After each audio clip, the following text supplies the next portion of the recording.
নমস্কার, আমি নবীনা তৃতীয় পরিসরের পক্ষ থেকে আজকে তৃতীয় দিনের আমরা আলোচনা চক্র শুরু করতে চলেছি। আমরা গত দুদিন ধরে যে বিষয় নিয়ে আলোচনা করছি সেটা হচ্ছে Esperanto.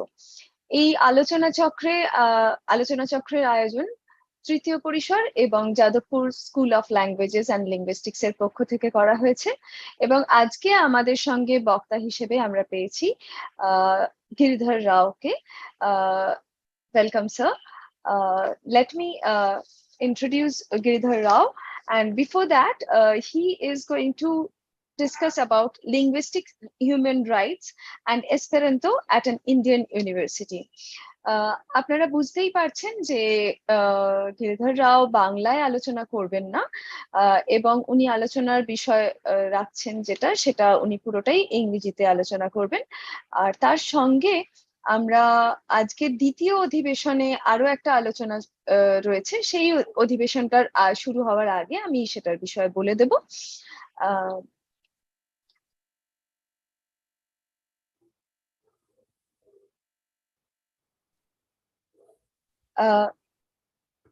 Giridhar Rao, he is currently at Bengaluru and he teaches courses on literature in school education, language policy, language pedagogy, and linguistics, human right, Esperanto, and linguistic democracy. Science fiction, that is his one of the very interesting point. He published on these themes in English and also in Esperanto. His PhD, he has done his PhD in 1994 from University of Hyderabad.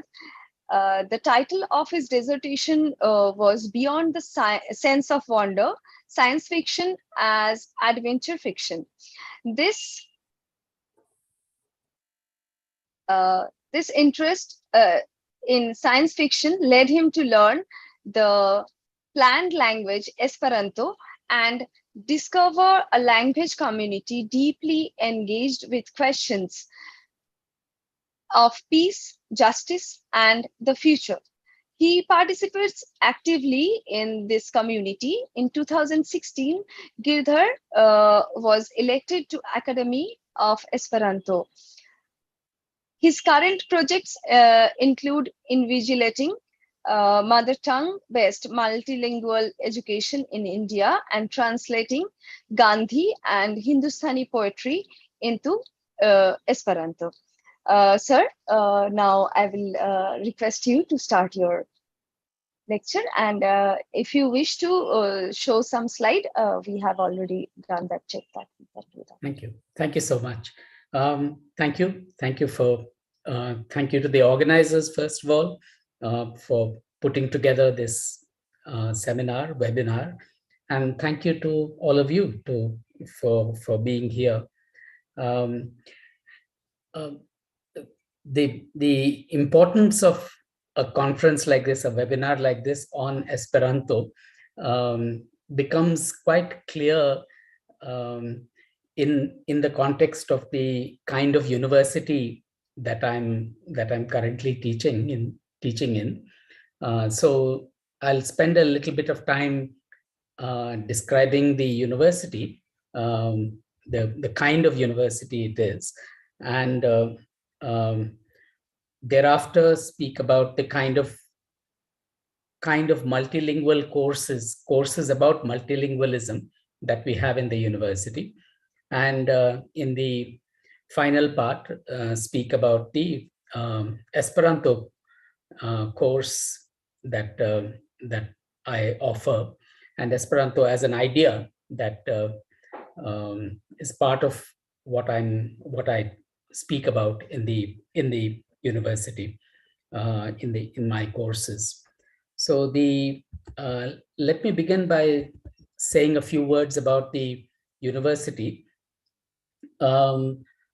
This was before the university. In the year 2000, the philanthropist Mr. Azim Premji started a foundation called the Azim Premji Foundation, which was designed and whose aim was to work in the elementary education system in rural government schools.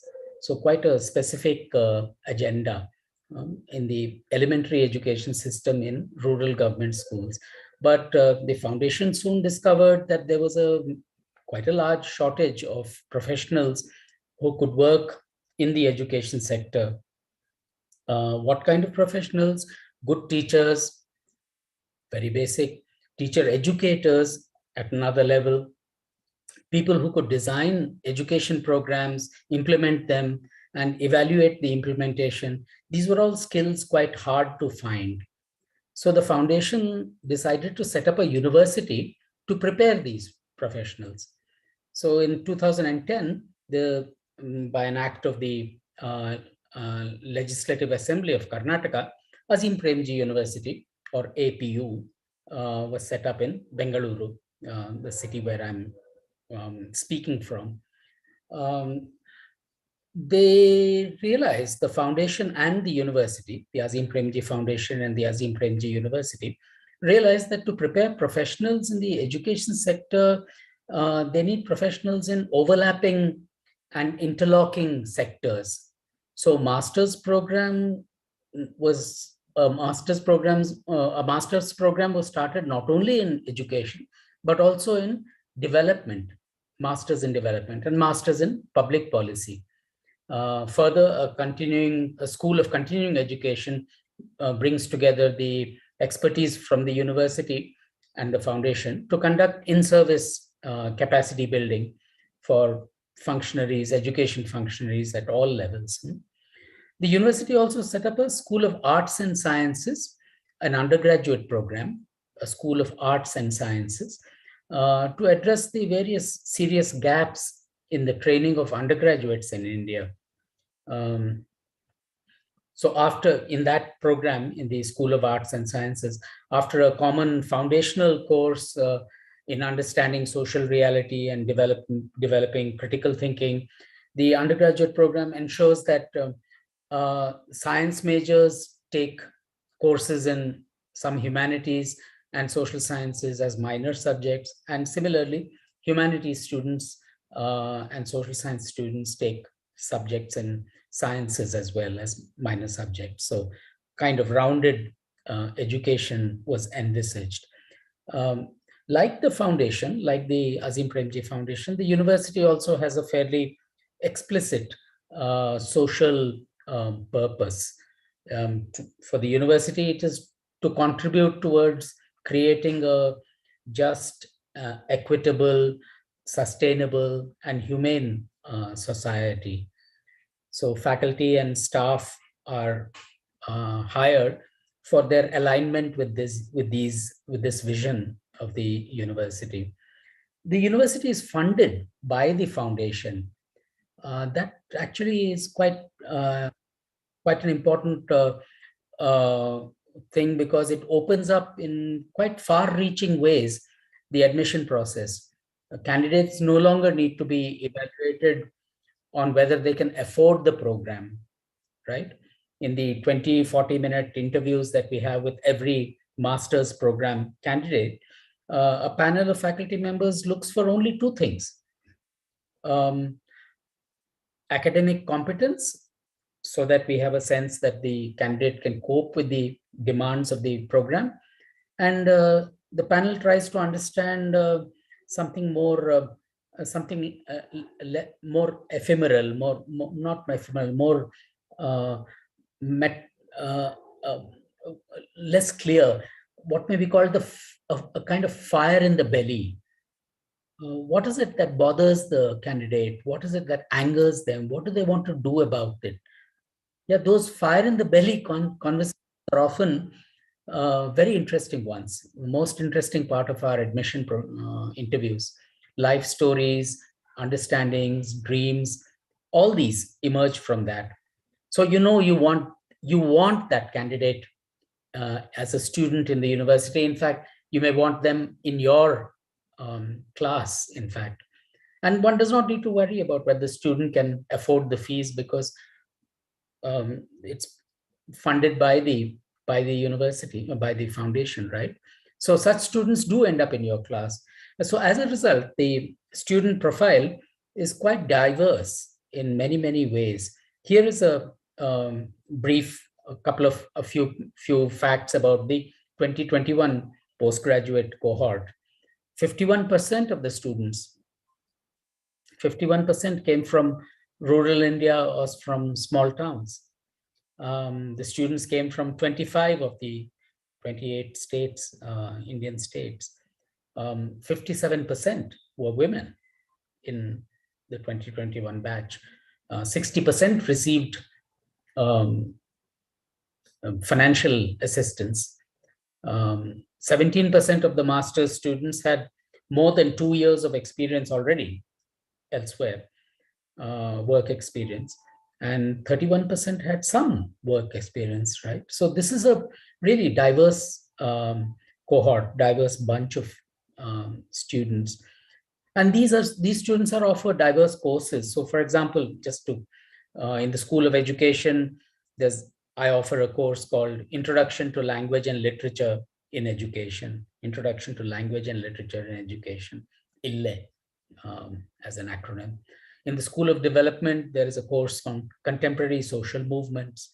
In the School of Policy and Governance, there's a course on law, technology, and human rights. These are courses that foster what might be called a systems thinking. I'll come back to that later. As you can imagine, students from such diverse backgrounds are particularly receptive to, many of them are first generation learners, are particularly receptive to arguments about discrimination, exclusion, equity, rights, and policies, right? And across these large differences in the life worlds of these students, a lot of peer learning also happens. And these courses are designed to provide a structured context in which to broaden and deepen their own understanding. Not surprisingly, the diversity also is linguistic. No? The cafeteria at lunchtime is full of multilingual chatter and laughter. In our courses in the language, in the School of Education, we do a sort of basic language audit also to get a sense of the languages in the classroom. So in March this year, a few months ago, we did a quick language audit in the course Introduction to Language and Literature in Education that I mentioned, ILLE, that I mentioned, right? The 20 people in the classroom, the 20 people had between them 31 distinct language names. Huh? Just a moment, let me just share that slide with you of showing you just how varied. There you go. 31. Yeah, from 1 to 31. 31 language names, right? Angika and Bhojpuri through Lambani, Konkani and Malayalam to Santali and Urdu is really fascinatingly diverse linguistic group. In this kind of university, so the overview about the university is done. I wanted to talk about the kind of courses that we offer regarding language. So I will focus out of the many courses that we've offered. There are courses on children's literature. There are courses on developing materials for teaching language. There are courses on teaching English language in India. Let me talk about the course that I recently taught, from where this slide was also taken, the ILLE course, Introduction to Language and Literature in Education. It's the first of 4 such courses. And the unit 1 of that course begins by contextualizing language education in India, by enabling students to understand the complex interconnections between language, power, and identity in a multilingual society like India. All this will later make more sense in the context of the Esperanto course that I offer, as you can imagine, right? The second unit is an exploration of the linguistic and cognitive nature of human language, its development in children's lives and adult learners as a second language, its relationship to thinking and so on. Unit 3 is to engage with the literary and aesthetic aspects of language and its relevance to comprehensive and robust language education. And finally, in Unit 4, students look at various policies, language policies that have shaped language education in India, and get a glimpse of how other multilingual societies have organized language education in their context, in their countries. Yeah. So those constitute the contour, those are the contours of this course on language education. Now, as a part of this language education course, we also do interesting task of, for example, a quiz on how many languages do you think there are in various countries, right? So students who do this quiz estimate, for example, that there are between 6 and 20 languages in Pakistan. The linguistic database Ethnologue, which is one of the world's biggest language databases, ETHNOLOGUE, Ethnologue, it lists 74 languages for Pakistan. Students even guessed between 2 and 30 languages for Australia. Ethnologue says 400. So there are these huge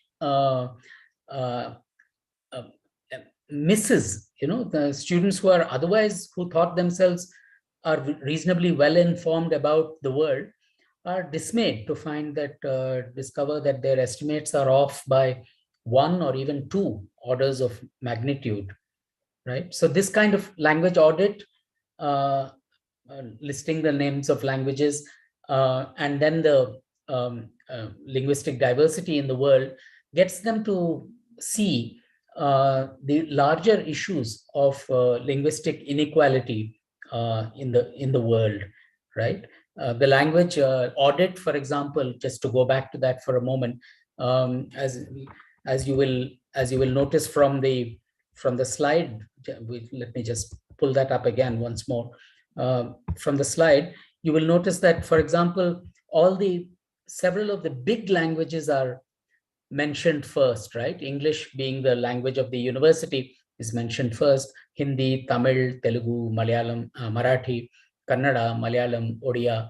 And then at 9 comes Bhojpuri and somebody says Bundelkhandi. This was in the March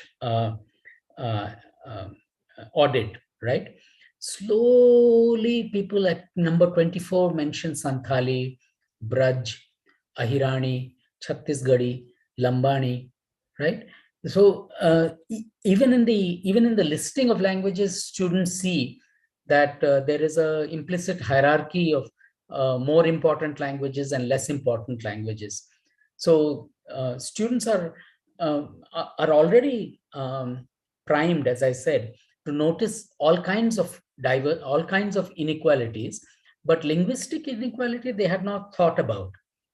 And so this university and these courses in language provide an opportunity to reflect on linguistic inequalities as well.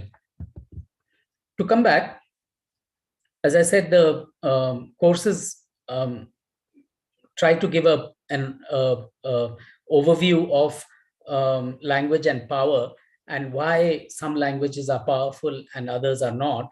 And they a kind of quick eliciting of why some languages are powerful and others are not. Some languages are high prestige and some are low prestige and some are, alas, no prestige, right?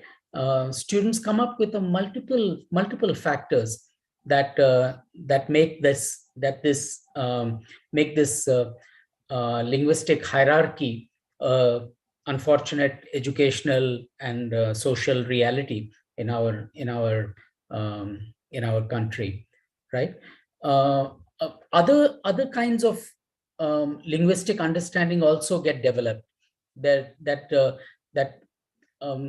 language mixing and speaking in using multiple languages and in multiple ways is a normal practice in the Indian multilingual reality. So what may we call translanguaging?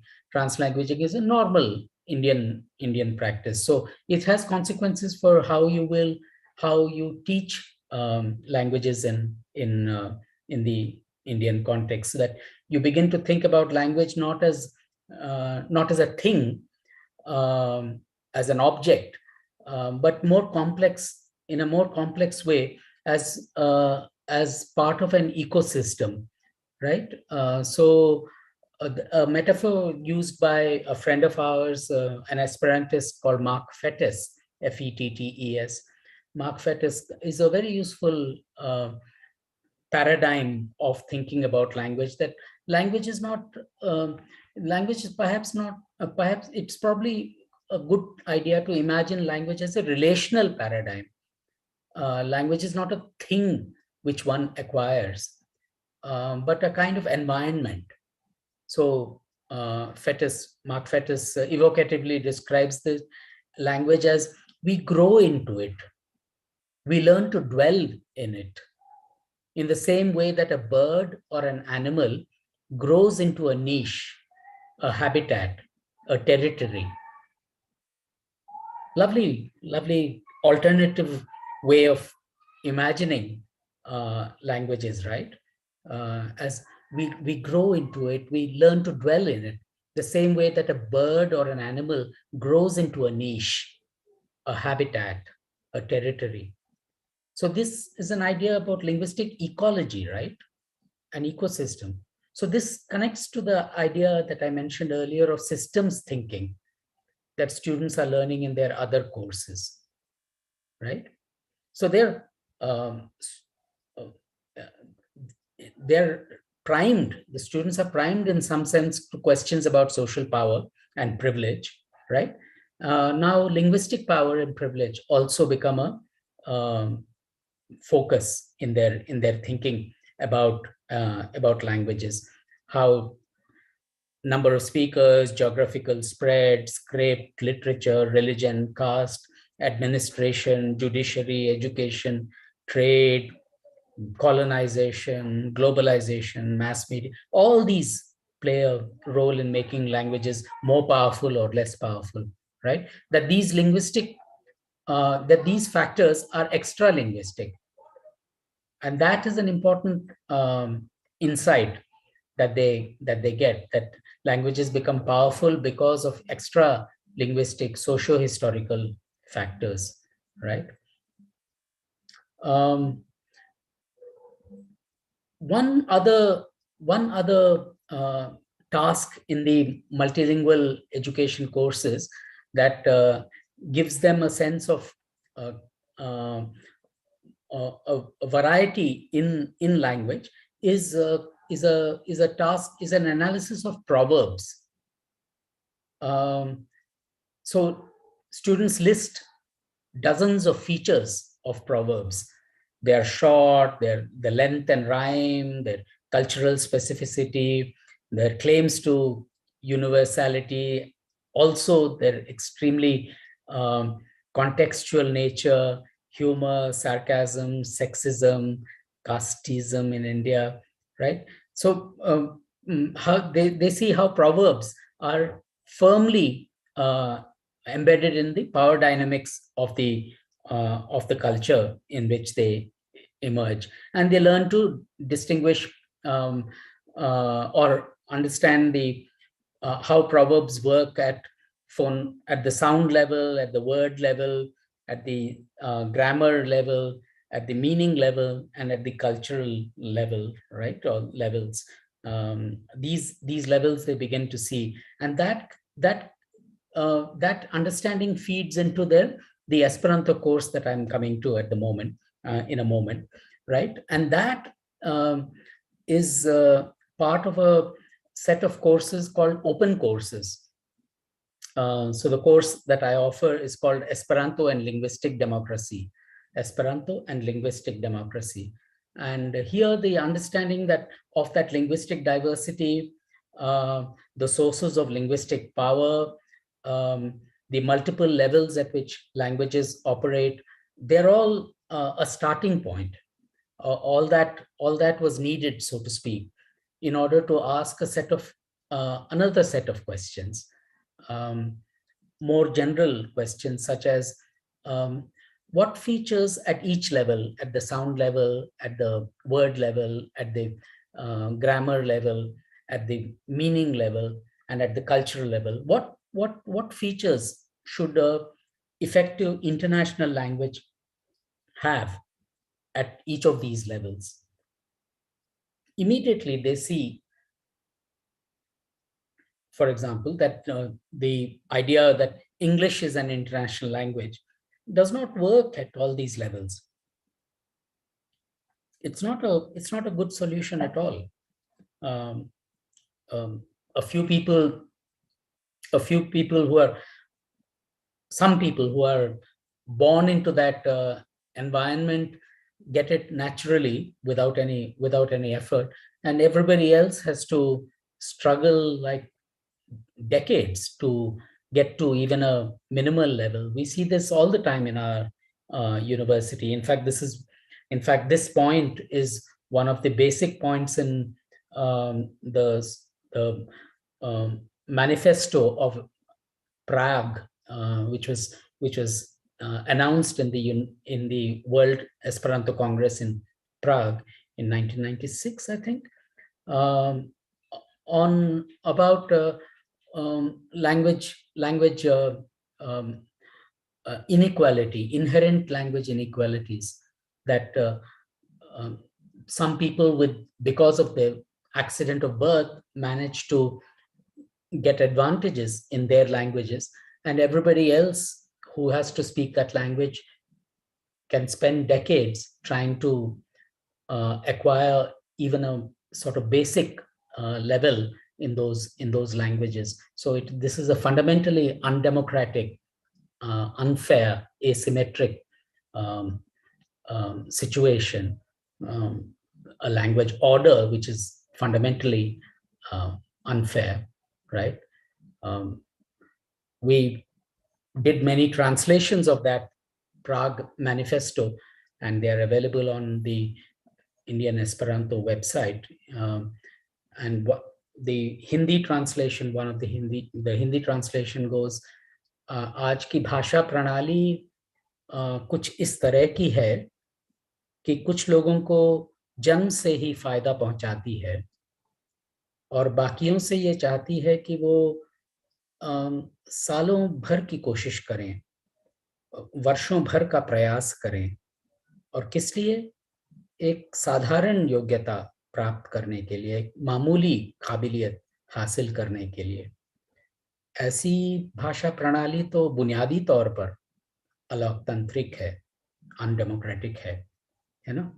So that is a fundamental understanding that these students can have in this course, and as a result of thinking about language inequalities, right? So what features must a language, an effective international language, have is a kind of fundamental question that the Esperanto course instigates them to ask. What constitutes an easy language? What does it mean to say this language is easy, right? That's another thing to think about. What is a fair language? What is a just language in a given linguistic situation, multilingual situation, right? That's a question, open question that students debate. Then the conversation also goes to other levels of language use, such as this strange culturally specific idea of politeness, right? How is politeness encoded in various languages? How is it? And what could it be? What could politeness look like in an international language, right? What forms of these politeness would appear in an international language? Now, this course uh, asks these questions within the exploration of the planned language Esperanto as a case study to understand the aspects of the politics of language, linguistic democracy, fair communication, linguistic human rights, right? For students from the School of Education, specifically those students, this course also offers an opportunity to investigate specific language-related questions. How does the learner's first or home language affect their Esperanto learning? Does it? Does Esperanto learning follow the same path and pace as the learning of any other language? Do some language backgrounds give an advantage? And conversely, do some other languages give a disadvantage in learning Esperanto? Does Esperanto learning facilitate the learning of other languages any more than say learning a second language makes it easier to learn a third language? Is Esperanto different in that respect, right? So these are questions that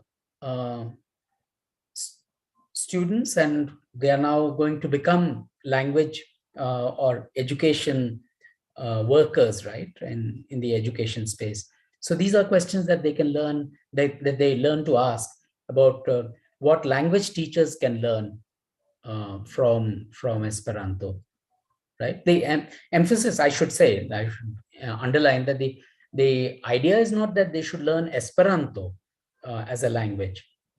Some Esperanto they will need to learn simply to understand the processes that I've mentioned, right? But the aim is not to become Esperantists. The aim is to understand language processes in a multilingual reality like ours through Esperanto as a case study. Of course, some of them do become members of our Esperanto club in the university, and we have a small, flourishing Esperanto club, right? But the aim is not that. The aim is to get people to use Esperanto as a framework to think about language in society, right?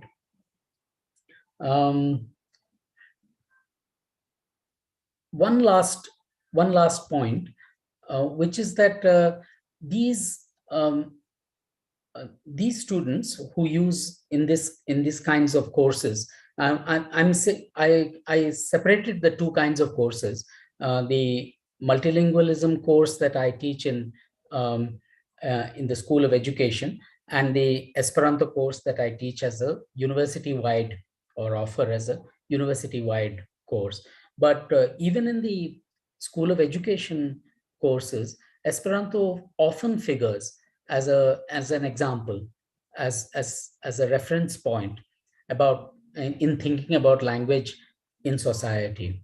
And even though those students may not take the second course, the Esperanto and Linguistic Democracy course, the insights around Esperanto remain a part of are a part of the School of Education courses also, right? So let me conclude. There is this unusual university with a an explicit social purpose which attracts a certain kind of student, right? Already primed to think about linguistic, or think about inequalities in society.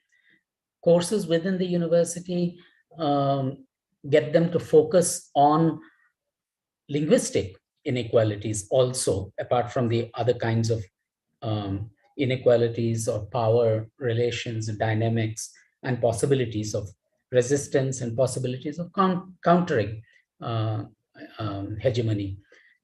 Apart from that, there is an Esperanto course that further sharpens thinking about language power and the possibility of of communicative justice, of an egalitarian society, which is communicatively just, right? And so that regardless of whether you're a speaker of a small language or a huge language, your communicative rights are conserved, are democratically protected in a space. And so that forms the reason, part of the reason why several students from the university become interested in Esperanto enough to join our community. Let me end with a poem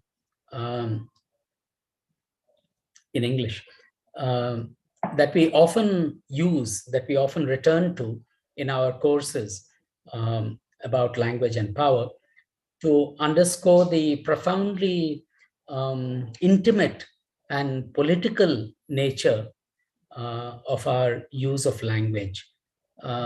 This is a poet who may not be well known to many of you, Jeffrey McDaniel, contemporary American poet, who has a poem called The Quiet World. The Quiet World by Jeffrey McDaniel.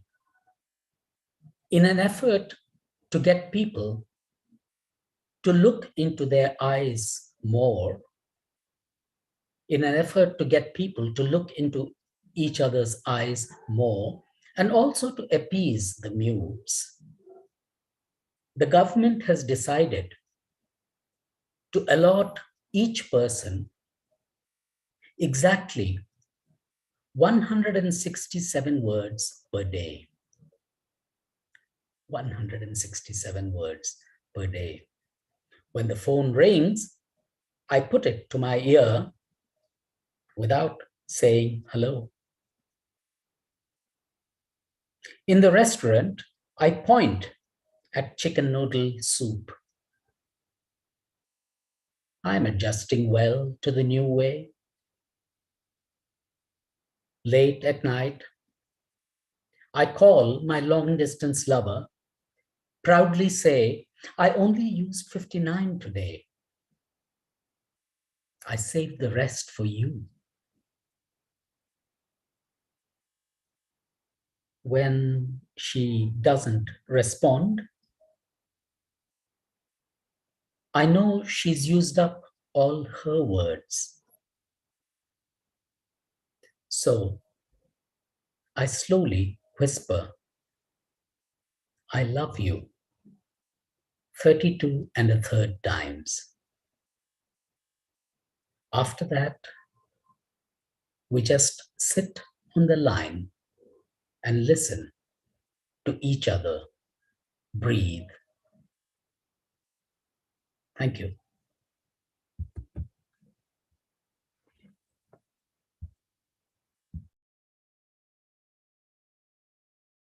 It was wonderful, sir. So let me quickly check whether we have any question from our audience. Yeah.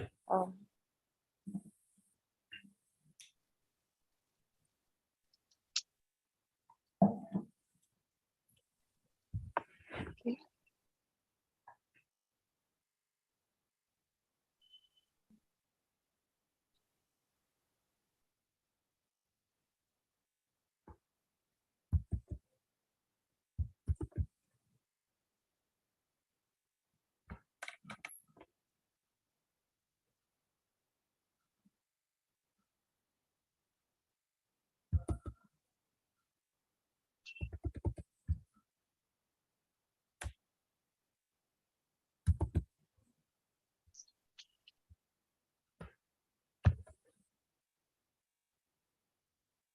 Sumana, is it possible for you to check? কারণ আমার এখান থেকে comments গুলো somehow দেখা যাচ্ছে না। হ্যাঁ দেখছি।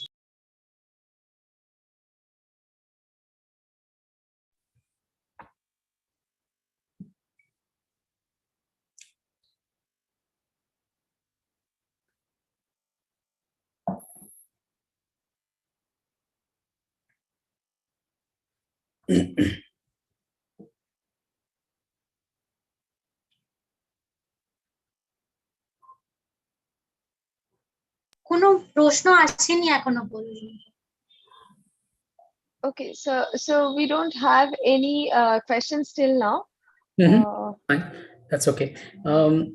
I was just thinking, should I say a couple of more things, or yes, sir, certainly. We would love to listen because it was wonderful, especially the poem that you said, that was yeah, isn't excellent. it's really moving, no? That Yes, that a state can decide that only exactly how many words you are going to say. yeah, and that it's a gem of a poem. Exactly. Sorry, did someone speak? No, sir, I couldn't hear anyone. Okay. Yeah.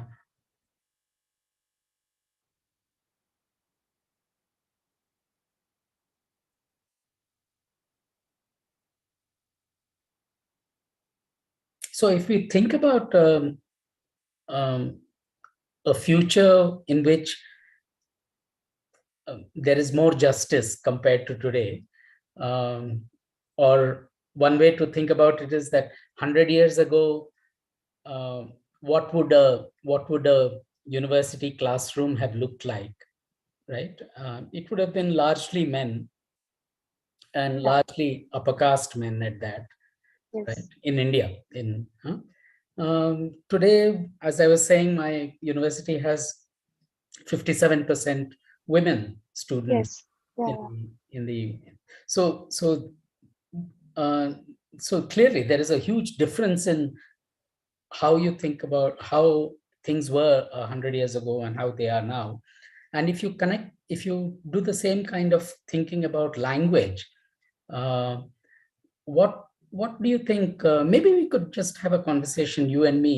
What do you think it might look like 30 years from now, 50 years from now, the linguistic landscape in a university classroom?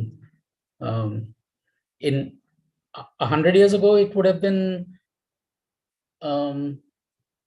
entirely in our languages, right? I'm just asking you. I actually don't know.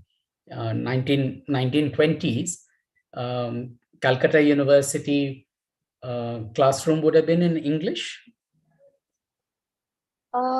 Probably, especially if someone is studying some other subjects other than Bengali language and literature. That is the course that they offer. I think so, because still now there is a preconceived notion. Maybe I'm not the proper person to talk about this, but as we are here to talk, and you gave me the opportunity, so I think still there is a preconceived notion in the among the people that they think that English is the proper language to talk about some serious matter. If we are talking in English, then only we are dealing the matter with the gravitas. Otherwise, it is not. Means as I work especially in Bengali, then what happens, like it is kind of, you can say that it is from our side, it is kind of a war we are participating in, because we want to prove that as much as power we have, that we want to prove that yes, if we are talking in Bengali, then also we can talk sense, and obviously we can talk about the particular subject specific things. Like it is possible. Why it is not possible? Means that is what we want. If a Santali boy is coming to a platform and he is talking in his mother tongue, and he is talking about something that is very much serious, so it is nowhere it is justful that people will not consider his speech as as something valuable Mm. if he is not talking in English. Right. So I completely agree. No, this is what the Kenyan thinker Ngugi, Ngugi, Ngugi spoke about decolonizing the mind. Yes, that is the first thing that we need to do. है ना? तो it's not a decolonizing, economic decolonizing or a political decolonization, but the decolonizing the mind is a different project, or a much more difficult project, because we have internalized, as you are rightly saying, we have internalized this belief that only English is the vehicle for serious conversations. Yes. For serious knowledge, for what counts as knowledge, you know. So in that sense, there is a very interesting initiative by the Central Institute of Indian Languages in Mysore, Mysuru, which has taken some 70 subject areas from astronomy down to zoology. And in each of those subject areas, it has taken UGC approved English textbooks. And the project is that every one of those textbooks, UGC approved undergraduate textbooks, every one of those textbooks should be available in all the 22 scheduled languages of India. Just imagine. That is wonderful. That is so now excellent. Actually, yes. so there are physics textbooks, history textbooks available in Santhali and Bodo and Dogri, for example, which weren't available at all. Now, the question is, are they being used? Are they part of the undergraduate syllabus in any university there in those places, or have our own people turned their back? कि नहीं अंग्रेजी सीखना है, English is learning a language is never a problem, because that's what I think, because learning English is not a bad thing, but if we are not talking in English, then it is a problem. That's the problematic thought, issue. I think. Maybe we will be come to know about this result of this utilizing these books in the proper our own languages, whether they are being used or whether the students are accepting them or not, that we will be able to come to know after a few years. Those who are like you, professors like you, those who are teaching in the universities, maybe we will be able to come to know about those facts with your hands. So Azim Premji University is starting another campus in Bhopal. Okay, Madhya Pradesh next year. Yes. And that campus, that university is going to be a bilingual university, which will teach both in English and Hindi. Because over the last decade, we have seen that a very large number of very smart young people with plenty of fire in the belly that I mentioned, they're left out of they're not able to cope with the English demands of the university. Okay, so let's start a bilingual university. So that is another experiment, so to speak.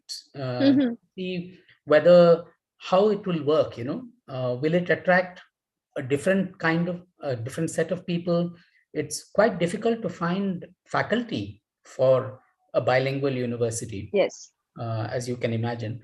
But the aim is to open up linguistically the university to more than one language, to not make it an English only university.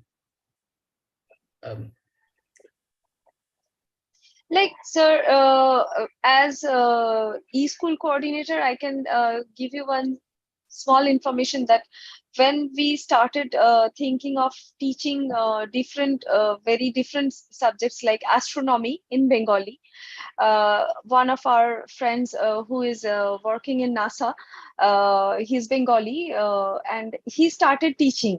So some of the terms were there, which is obviously in English, but the students, those who were participating in the class, it was quite surprising for me to see that the students, they were communicating in English, in Bengali instead of English. And it was very nice to see that they are understanding a very different and difficult concept without the barrier of English. Means if I'm learning something that is new to me, and at the same time I have to make my processor run in English, that becomes really difficult. Means I have to work on that language, I need to work on that concept. Both the things I need to, my brain need to focus. But if that English part is done, so I can learn the itself thing in my tongue, my mother tongue. So that is that's what it says, right? Like absolutely, and it's entirely doable. You see, right up to the 1940s, Osmania University in Hyderabad used to teach medicine, engineering, everything in Urdu.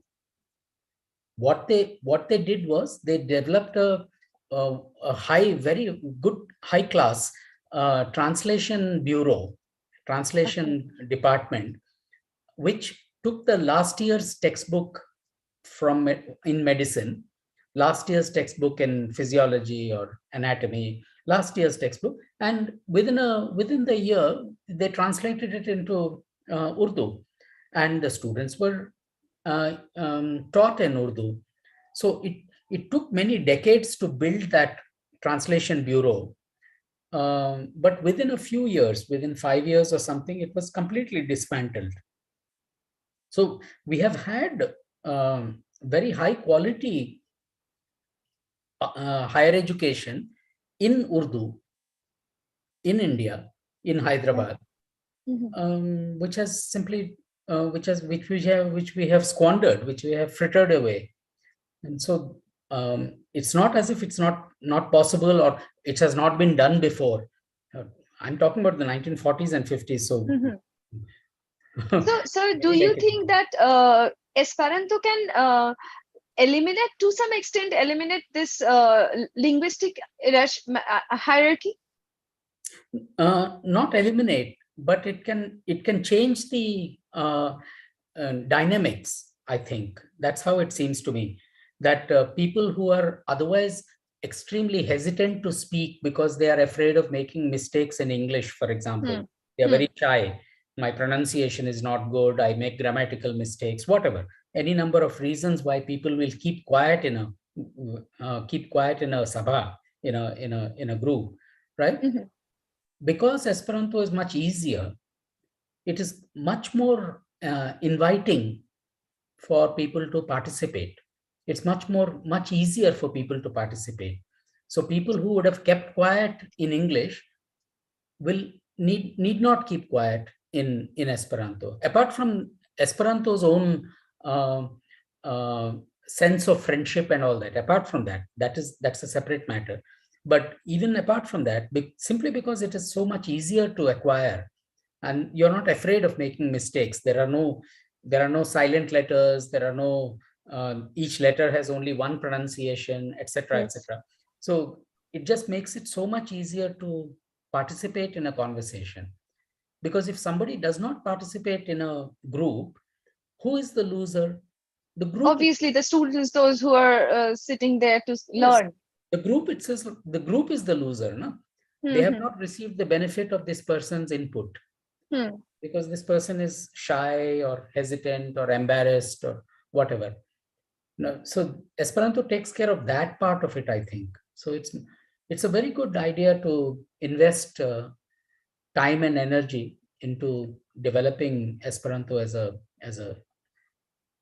resource in our multilingual society.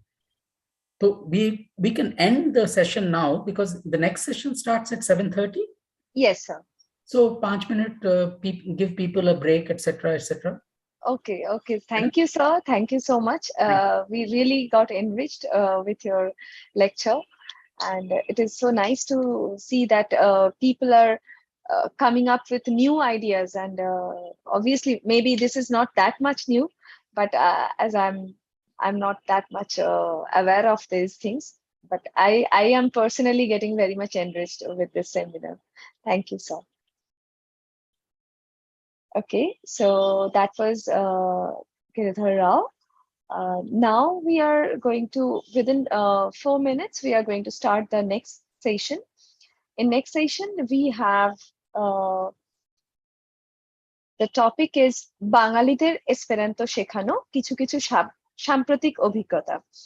এই সেশনে আমাদের সঙ্গে থাকবেন শোভনা ঘোষ, তার সঙ্গে কথাবার্তায় রয়েছেন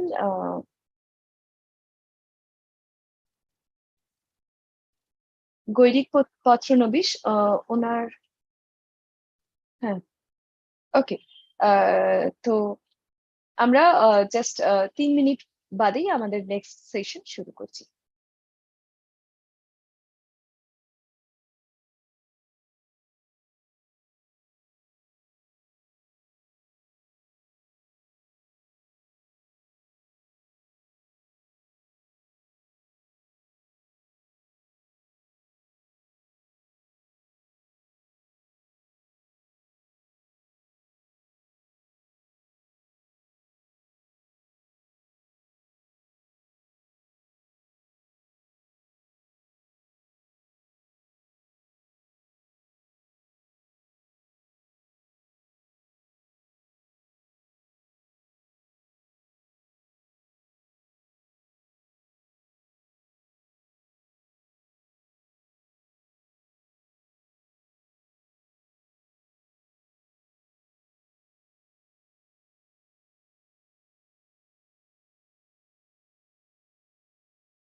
শোভনা ma'am, আপনারা কি জয়েন করে গেছেন? একটু আপনাদের ক্যামেরাটা আর সাউন্ডটা যদি অন করেন।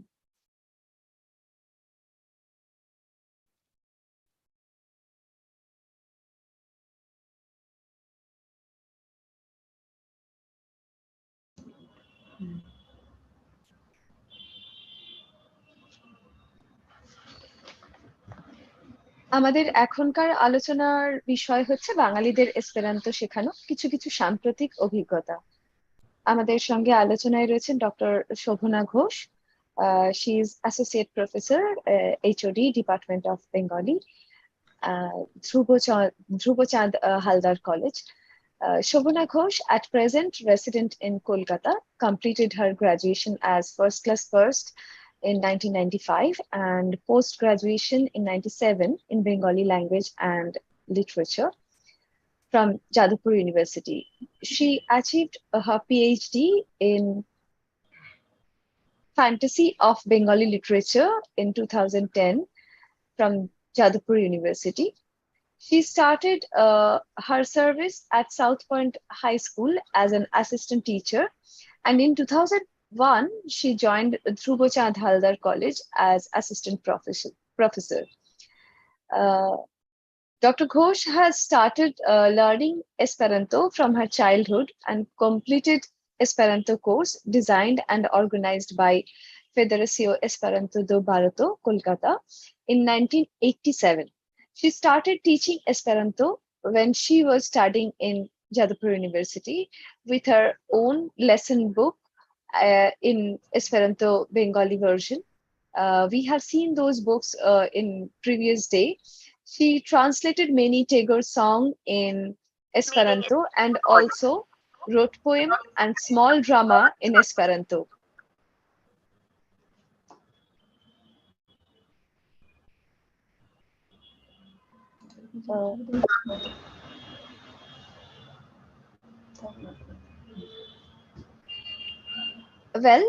She participated in many Esperanto conferences organized by Federacio Esperanto do Barato, that is Esperanto Federation of India. At present, she is conducting online Esperanto short-term course at Dhruvo Chand Haldar College.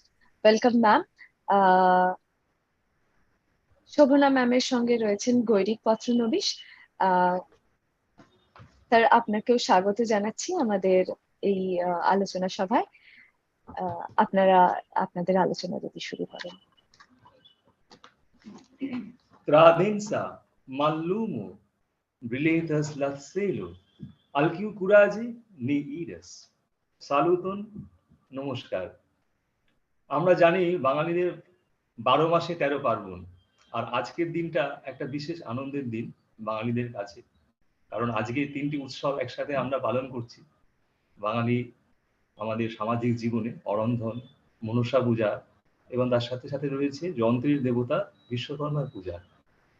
আর বিশ্বকর্মা পূজা মানেই ঘড়ি ওড়ানোর অনাবিল আনন্দ। আর তার সাথে সাথে আমরা আজকে হাজির হয়েছি, খুব ভালো লাগছে, ভীষণ আনন্দের বিষয় যে আমরা আজকে হাজির হয়েছি তৃতীয় পরিসর এবং যাদবপুর বিশ্ববিদ্যালয়ের স্কুল অফ ল্যাঙ্গুয়েজেস এবং লিঙ্গুইস্টিক্স তাদের যৌথ প্রয়াসে আয়োজিত আজকে এত সুন্দর একটা অনুষ্ঠান। এখানে আসতে পেরে ভীষণ ভীষণ আনন্দ লাগছে এবং সেটা বোধহয় ভাষাতে প্রকাশ করাও সম্ভব নয়। আর সর্বোপরি মাননীয় শ্রী প্রবাল দাশগুপ্ত মহাশয়, আমাদের সকলের শিক্ষক মহাশয়, তার ঐকান্তিক আগ্রহ, ঐকান্তিক ইচ্ছা ছাড়া আজকে হয়তো এই অনুষ্ঠান বাস্তবে রূপ পেত না। তার প্রতি আমাদের প্রণাম এবং কৃতজ্ঞতা জানাই। আর আমরা আমাদের অনুষ্ঠানে আস্তে আস্তে প্রবেশ করি। আজকে আমাদের অনুষ্ঠানের মূল বিষয় ছিল যে বাঙালিদের এসপেরান্তো শেখানো এবং কিছু কিছু সাম্প্রতিক অভিজ্ঞতা। এই ব্যাপারে আমি শোভনা ম্যামকে জিজ্ঞাসা করব যে আমরা বাঙালিরা যখন যা কিছু পাই সবকিছু আমরা নিজেরা আপন করে নিই, নিজেদের মতো করে নিই। যদি আপনি আমাদের একটু বলেন যে পশ্চিমবাংলায় বাঙালিদের মধ্যে, কলকাতা আশপাশ অঞ্চল, পুরো পশ্চিমবাংলার মধ্যে এসপেরান্তো ভাষা শেখা, এসপেরান্তো ভাষা চর্চা কখন, কিভাবে শুরু হয়, কবে থেকে শুরু হয় বা কারা এগুলো শুরু করেন, যদি আপনি এই বিষয়ে একটু বলেন। আচ্ছা, আমি একটু ছোট করে একটু ভূমিকা দিয়ে তবে আমি আসছি। আমরা এই যে প্রশ্নটা করেছো সেটাতে আসছি। সেটা হচ্ছে যে 1887 সালটাই আমরা ডক্টর এল জামেনহফের সৃষ্ট যে এসপেরান্তো ভাষা তার আনুষ্ঠানিক আত্মপ্রকাশের দিন সময় বলে আমরা ধরে নিতে পারি, কারণ ওই দিনই উনি তার যে প্রথম এসপেরান্তো বইটি প্রকাশ করেছিলেন। যদি সেই সময়টা থেকে আমরা আজকের সময় পর্যন্ত যদি হিসেব করি তাহলে কম বেশি 135 বছরের মতো এখন চলছে সারা বিশ্বে এসপেরান্তো ভাষার চর্চা। তো এইটা আমি শুধু এসপেরান্তো চর্চা এই শব্দের ভিতরটাতে আটকে না থেকে এটাকে বলতে চাই আমি এসপেরান্তো আন্দোলন। এসপেরান্তো আন্দোলন এই জন্যই বলবো যে একটা ভাষার ভেতর দিয়ে সারা পৃথিবীতে, শুধু কোনো একটা দেশ বা রাজ্যের সীমানায় আবদ্ধ হয়ে নয়, সারা পৃথিবীতে সমস্ত মানুষের মধ্যে ভাষাগত, জাতিগত, ধর্ম, বর্ণ মানে যা যা কিছু বিভেদ তৈরি করার উপকরণ থাকতে পারে মানুষের সমাজে, সেইগুলোকে পেরিয়ে যাওয়ার জন্য যে আমরা যে মাধ্যমটা পেলাম সেটা হচ্ছে এসপেরান্তো। মানুষের হৃদ্যতা, মানুষে বোধগম্যতা, অন্য কিছু শেখা আর এসপেরান্তো শেখার মধ্যে এখানে বোধহয় একটু তফাৎ আছে, কারণ এটা শেখা এবং একটা মুভমেন্ট বা আন্দোলন একসাথেই বোধহয় চলে। একদমই তাই, সেটাই বলতে চাইছি। তো আমি যেটা বলতে চাই যে এটা তো চলছে আমাদের কম বেশি 135 বছর ধরে। তো স্বাভাবিকভাবেই সকলের মনেই একটা প্রশ্ন জাগে যে এই এসপেরান্তো মুভমেন্ট বা যদি কেউ চর্চা বা যদি কেউ শিক্ষণ ইত্যাদি যে নামেই বলা হোক না কেন, সেটার গতি প্রকৃতি আমাদের বাংলায় কেমন, এটাই আমাদের আজকের আলোচনার বিষয়। যে আমাদের একেবারে 1887 নয়, তারপরে যখন ভারতবর্ষে এসপেরান্তো ঢুকছে এবং তারপরে আমাদের পশ্চিমবঙ্গে আসছে, সেই সময় থেকে কি গতি প্রকৃতি, এটা আজকে যেহেতু আলোচনার বিষয়। তো আমি আগেই একটু আমাদের পরিসরটাকে ঠিক করে নিই, আমরা ঠিক কোন পরিসরের ভেতরে আজকে কথাবার্তাটাকে আমরা আবদ্ধ রাখবো। কারণ ইতিমধ্যে তো আমরা দেখেছি গত দুদিনের 4টে সেশন আমরা পেয়েছি, সেখানে আরো অনেক বক্তারা ছিলেন, আজকেও একজন ছিলেন। সেখানে ইতিমধ্যেই এসপেরান্তো ভাষা কি, সেই ভাষার স্বরূপটা কি, তার নেপথ্যে কি আদর্শ আছে বা মূল্যবোধের ব্যাপ্তিটা কি, এগুলো আমরা মোটামুটি একটা ধারণা পেয়ে গেছি। ফলে আমরা সেই দিকে আর একদমই যাব না, এখন পুরোপুরি চলে আসছি আমাদের যে আলোচনা। তো তাতে আমি দুটো দিকের কথা আগে বলি, যে একটা হচ্ছে যে ভাষাটা শেখা বা শেখানোর মাধ্যমে তার বিস্তার ঘটানো, এই একটা দিক এই আন্দোলনের। আর দ্বিতীয় হচ্ছে সাংগঠনিক দিক, অর্থাৎ এসপেরান্তো সংগঠন, তাকে বাড়ানো, তাকে আরো কিছু প্রতিষ্ঠা দেওয়া বিভিন্ন কার্যকলাপের ভেতর প্রসার এবং প্রচার আরো যত কিছু করা যায়।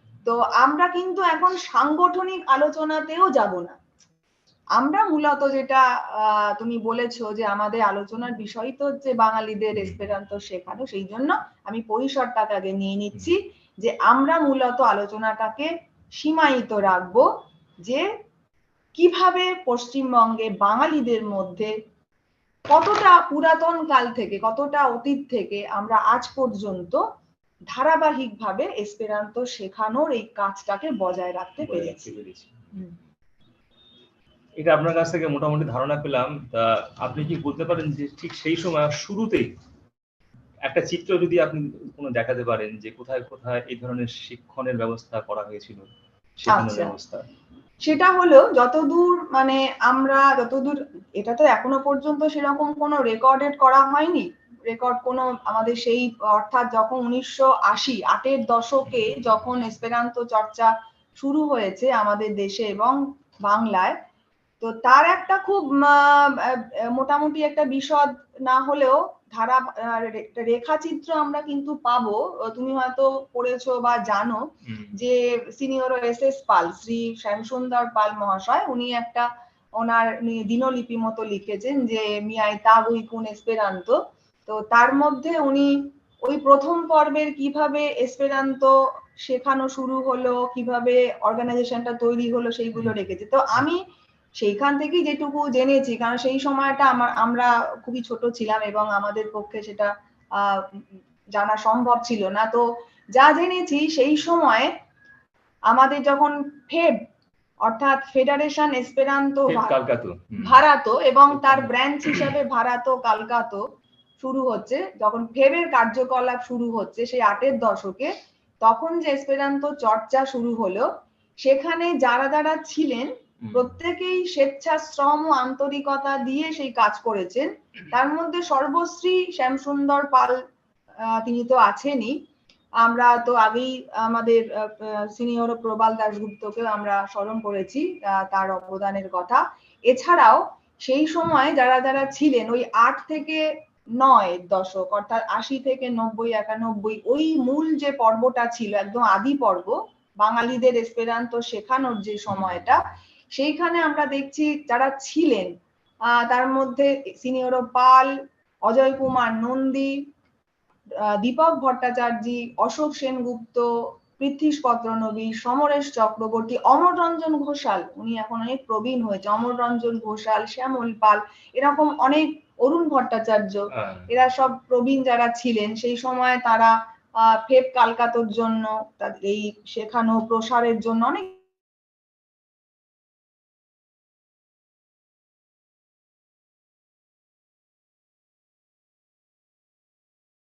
এমন নয় যে কোনো একটা ইনস্টিটিউশন তৈরি করা হয়েছে সেখানেই সবাই যেখানে পেরেছেন তিনি সেখানেই এসপেরান্তো তার মতো করে তার শেখানো আন্দোলন দুটো একসাথে গেছে একেবারে তারা দুটো কাজই একসঙ্গে করছেন। যেমন আমি বলছি আমি না শেখালে তো না এগোবে না, না শেখালে তো ভাষাটা শিখতেও হবে, আন্দোলনকে এগিয়ে যাবে।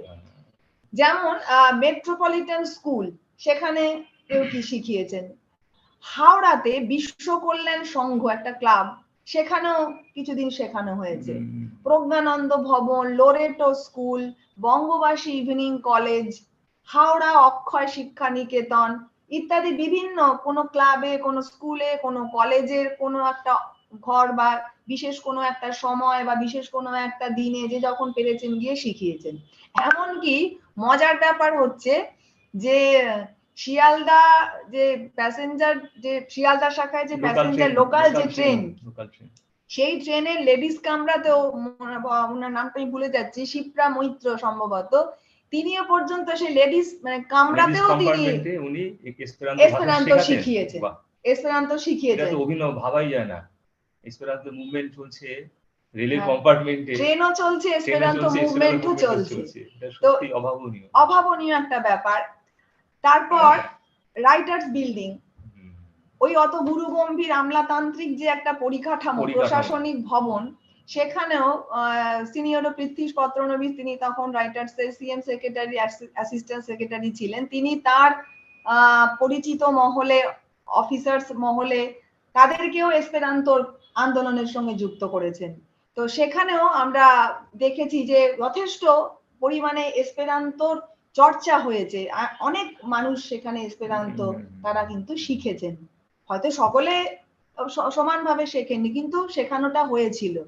তো রাইটার্স বিল্ডিং বা প্রভৃতি জায়গায় যখন এগুলো শেখানোর ব্যবস্থা করা হয়েছিল, তার কোনো চিত্র বা কিছু আপনি কি সংগ্রহে আছে? হ্যাঁ, এই যে নামগুলো আমি বললাম সবগুলো সংগ্রহ নেই, জন্য কারণ তখন তো মোবাইল ইত্যাদির যুগ ছিল না বা এত সহজলভ্য ছিল না ছবি তোলা ব্যাপারটা।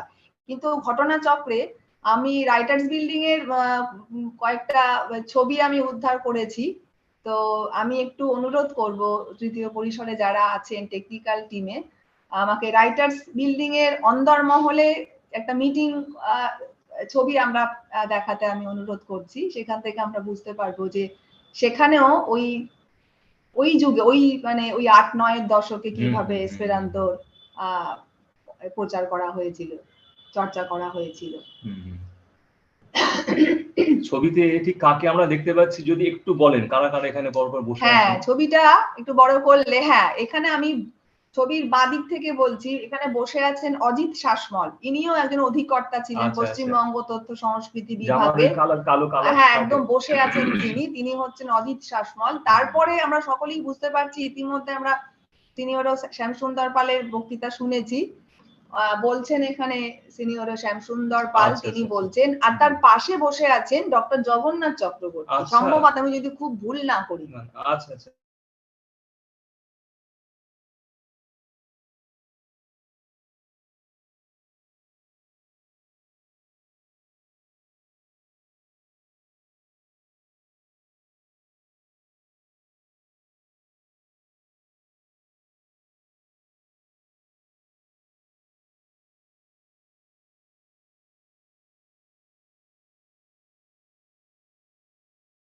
শোভনা ম্যাম, আপনি কি কিছু বলছেন? আমরা আপনার ভয়েসটা পাচ্ছি না।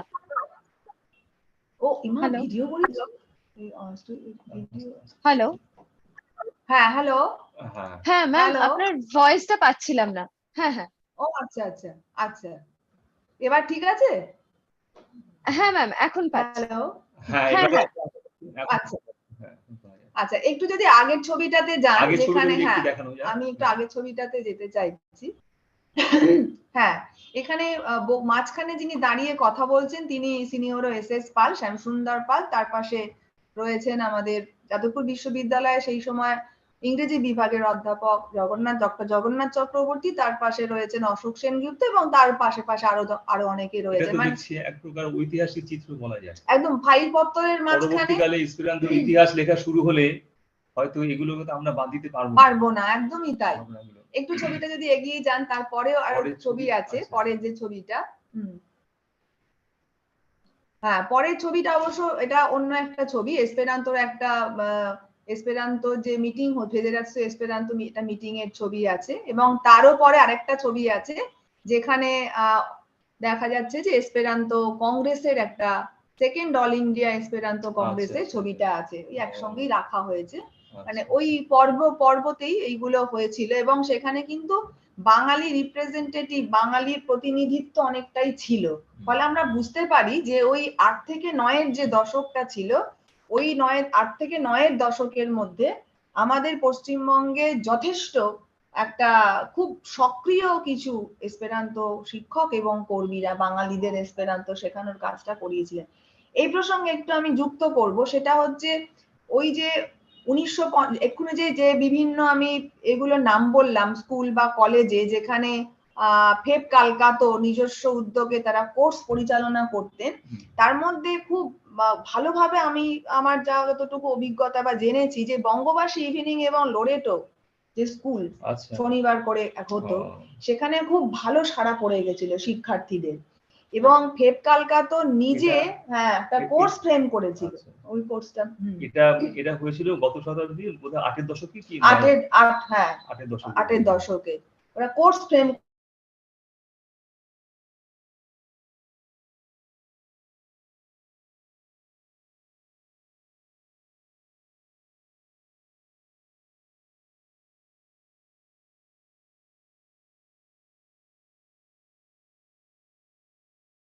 শোভনা ম্যাম, দুটো পরীক্ষায় দিতে হতো, এবং শোভনা ম্যাম আপনাদের কথা শোনা যাচ্ছিল না এবং আপনাদের ছবিও দেখা যাচ্ছে না। আর একবার যদি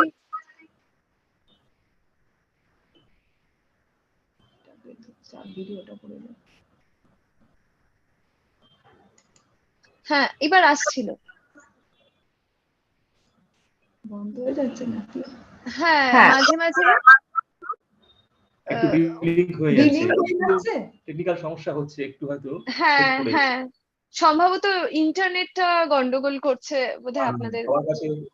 সবার কাছে মার্জনা চাইছি, হয়তো একটুখানি না না, হ্যাঁ হ্যাঁ, সেটার জন্য হতে পারে।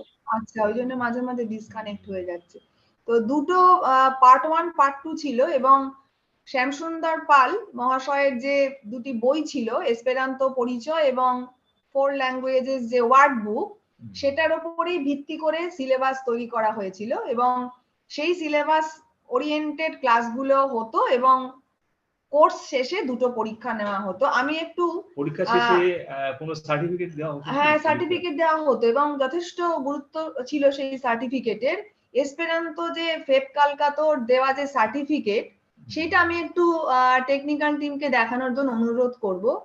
যে সার্টিফিকেট যেটা আছে ফাইল নাম্বার 2 তে আছে, সেটাতে আমরা মানে ফেব কালকাতো থেকে যে সার্টিফিকেটটা দেওয়া হতো সেইটা আমি একটু দেখাতে অনুরোধ করব। হ্যাঁ, এখানে আমার কাছেও আছে, ফেব কালকাতো একটা সার্টিফিকেট ইস্যু করতে। আচ্ছা, ওইটা হ্যাঁ। দর্শক বন্ধুরাও দেখতে পাচ্ছেন আমার হাতেই একটি রয়েছে, ফেডারাসিও এসপেরান্তো দে ভারাতো কালকাতো। হ্যাঁ, এই সার্টিফিকেট ইস্যু করা হতো সেই সময়। হ্যাঁ, এইটা তখন ইস্যু করা হতো। এটা কি এখন কোনো কারণে বন্ধ হয়ে গেছে? হ্যাঁ হ্যাঁ, এখন এই কোর্সটা আর ওই হচ্ছে না। কিন্তু সেই সময় যারাই এই দুটো পার্ট 1 পার্ট 2 যারা পাস করতেন, তারা এইটাতে এই সার্টিফিকেট তারা পেতেন, অনেকেই পেতেন, আমি নিজেও পেয়েছি। এগুলো কিছু কিছু আমার পার্টিসিপেশন সার্টিফিকেট আছে এসপেরান্তো বিভিন্ন সময় যে কংগ্রেস হয়েছিল সেইগুলো। ঠিক আছে। আচ্ছা, এটা থেকে আমরা অনেক কিছু জানতে পারলাম যে শুরুতে এসপেরান্তো আন্দোলন বা এসপেরান্তো শিক্ষণ আমাদের বাংলায় কি অবস্থায় ছিল। এরপরে আপনাকে আরেকটা প্রশ্ন আমার করতে ইচ্ছা করছে, সেটা হচ্ছে যে 8-এর দশকের পরে, 8 বা 9 দশকের পরে তখন এসপেরান্তো শেখানোর ব্যাপারটা কেমন ছিল, কিভাবে সেটা চলছিল? আচ্ছা, এইবারে এই যে যেটা এক্ষুনি আমরা শেষ করলাম, যেখানে ফেব কালকাতো পরিচালিত একটা কোর্স চলতো, সুন্দরভাবে পরীক্ষার ভিতর দিয়ে সার্টিফিকেট প্রদানের ভেতর দিয়ে কোর্সটা কমপ্লিট হতো, এটা চলছে, এটা কিন্তু বন্ধ হয়নি, এটা চলছে। কিন্তু দরকার ছিল যে এই জন্যই যে ওই 9-এর দশকে দেখা গেল, যাদের নাম বললাম, যারা বরেণ্য আমাদের শিক্ষক, যারা শ্রদ্ধেয়, তারা ওই শেখানোর পাশাপাশি সাংগঠনিক ব্যাপারটাকে মজবুতিকরণ করার দিকে তারা কিন্তু মনোনিবেশ তাদেরকে করতে হয়েছিল। কারণ সংগঠন যে কোনো আন্দোলনের নাম তো স্বর্ণাক্ষরে লেখা থাকবে আমার যেটা মনে হয়, কারণ তাদের নাম বা তাদের বাদ দিয়ে আগামী প্রজন্ম আজ থেকে 100-200 বছর পরেও এসপেরান্তো ভাষা শেখানো বা এই ভাষার আন্দোলন তো এগোনো যাবেই না। একদমই তাই। সেটা একটু আলোকপাত করেন যে কিভাবে জিনিসটা এগোচ্ছিল। তারা তারা বিভিন্ন ভাবে তো এসপেরান্তোটাকে প্রচারের জন্য উদ্যোগী ছিলেন। যেমন আমি কতগুলো এক্সাম্পল দিচ্ছি। যেমন 15ই ডিসেম্বর জামেনহফের জন্মদিন। আচ্ছা। তো সেটা সারা বিশ্বেই জামেনহফা তাগো বলে উদযাপন করা হয়। তো আমাদের ফেব কালকাতো অভিনব একটা উদ্যোগ নিয়েছিল যে প্রত্যেক বছর 15ই ডিসেম্বর জামেনহফা তাগোটা পিকনিকের ভেতর দিয়ে উদযাপিত হতো। আচ্ছা আচ্ছা আচ্ছা, বাহ। কিন্তু এরকম এমন নয় যে ওই পিকনিকে শুধু খাওয়া দাওয়া মজা, কিন্তু আমরা সেটাই বুঝি না, যে আমরা গেলাম, সকালে ব্রেকফাস্ট করলাম, আবার দুপুরে লাঞ্চ করলাম, আবার বিকেলে বাড়ি চলে এলাম। না, এটা তাহলে এই পিকনিকের সঙ্গে ওই পিকনিকের তফাৎ এইটাই ছিল যে বেশিরভাগ জনই ফেব কালকাতো সূত্র ধরে গিয়েছে, কিন্তু অনেকেই হয়তো এমনি তারা ইনভাইটি হিসেবে তারা গেছে, কিন্তু তারা হয়তো পুরো জানে না। তারা ওই পিকনিকের ভিতর দিয়ে এসপেরান্তোর আন্দোলনের ভেতরে তারা কিন্তু প্রবেশ করতে পেরেছে। এইরকম ভাবে আচ্ছা, এমন কি হয়েছে যে যারা পিকনিকে এসেছেন তারা হয়তো অনেকে জানতেনও না যে আমরা যে শুধু পিকনিক করতে যাচ্ছি, পিকনিক বলতে লোকে যেটা বুঝে গেলাম, খাওয়া দাওয়া করলাম, চলে এলাম, সেটা ছাড়াও যে অতিরিক্ত কিছু তাদের পাওনা ছিল সেটা অনেকে আগে আন্দাজ করতে পারেননি। তারা পারেননি। সেই স্পটে, পিকনিক স্পটে গিয়ে তিনি বুঝতে পারলেন যে না, শুধু আমরা আজকে এখানে খাওয়া দাওয়া করতে সেটা নয়, এটা খাওয়া দাওয়াটা শুধুমাত্র নিমিত্তটুকু, এটার ভেতর দিয়ে আসলে আরো মহৎ একটা আদর্শের ভেতরে তিনি প্রবেশ করলেন, এবং অনেকেই এইভাবে কিন্তু এসপেরান্তো চর্চা এবং আন্দোলনের সঙ্গে তারা যুক্ত হয়ে গেছে। পিকনিক, তার মানে দেখতে পাচ্ছি যে আমরা পিকনিকের মধ্য দিয়েও এসপেরান্তো ভাষার চর্চা এবং শেখানো, আন্দোলন সবই চলছে। হয়তো অনেকে বুঝতে পারছে না যে আমরা হয়তো পিকনিক খাচ্ছি, কিন্তু তার সাথে যে এসপেরান্তো আন্দোলন শিক্ষণটাও যে চলছে সেটা হয়তো তখন হয়তো বুঝতে পারেননি, পরে হয়তো বুঝতে পেরেছেন। শুধু পিকনিক নয়, ছোটখাটো বিভিন্ন সভা, আলোচনা চক্র, বিভিন্ন বক্তাকে নিয়ে এসে করানো, এই কাজটাও কিন্তু তখন চলতো। যেমন আমার মনে পড়ছে সোনারপুরের কামরাবাদ হাই স্কুল বলে একটা বড় স্কুল আছে, হ্যাঁ, সেখানে বাদল সরকার, নাট্যকার বাদল সরকার, তিনি তো আমাদের এসপেরান্তো আন্দোলনের সঙ্গে সুন্দরভাবে যুক্ত হয়েছিলেন। তো সেই সিনিয়র বাদল সরকার তিনি এসে সেখানে সে আলোচনা চক্রে যোগ দিয়েছিলেন, এবং স্বাভাবিকভাবেই নাট্যকার বাদল সরকারের উপস্থিতি মানে সেটা যথেষ্ট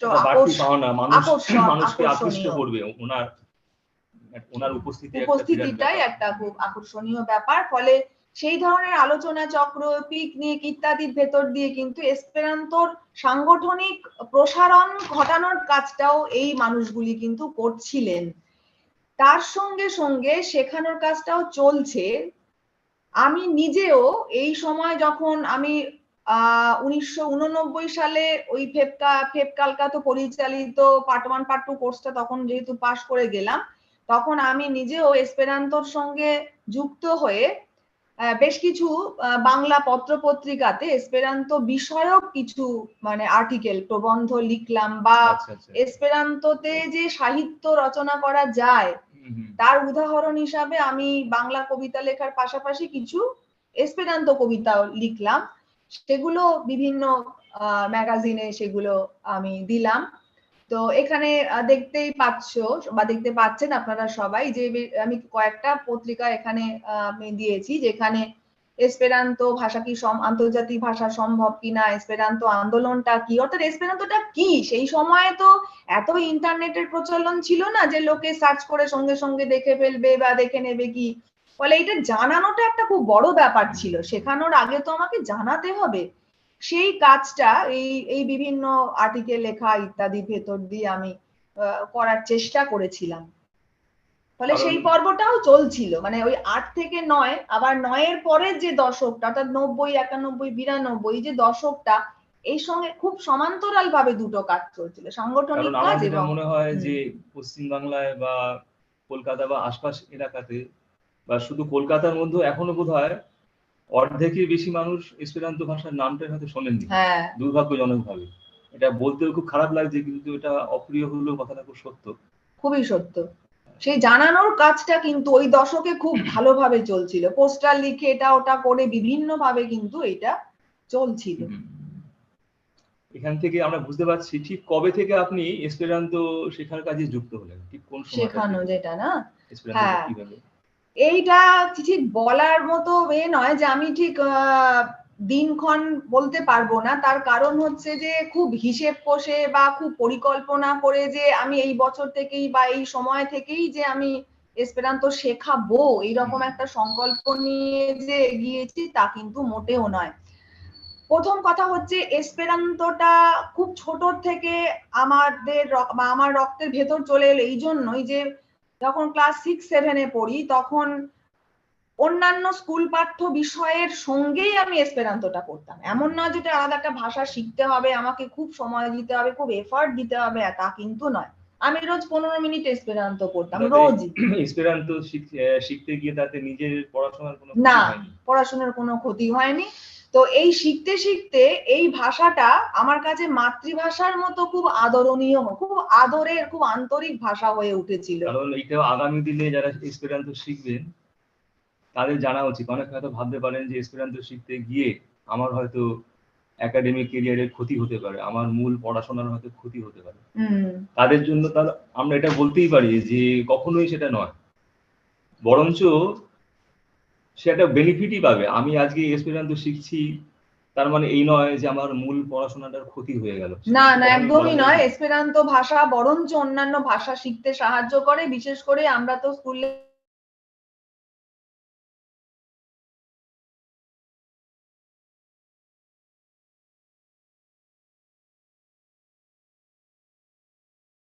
বিদ্যালয় জীবন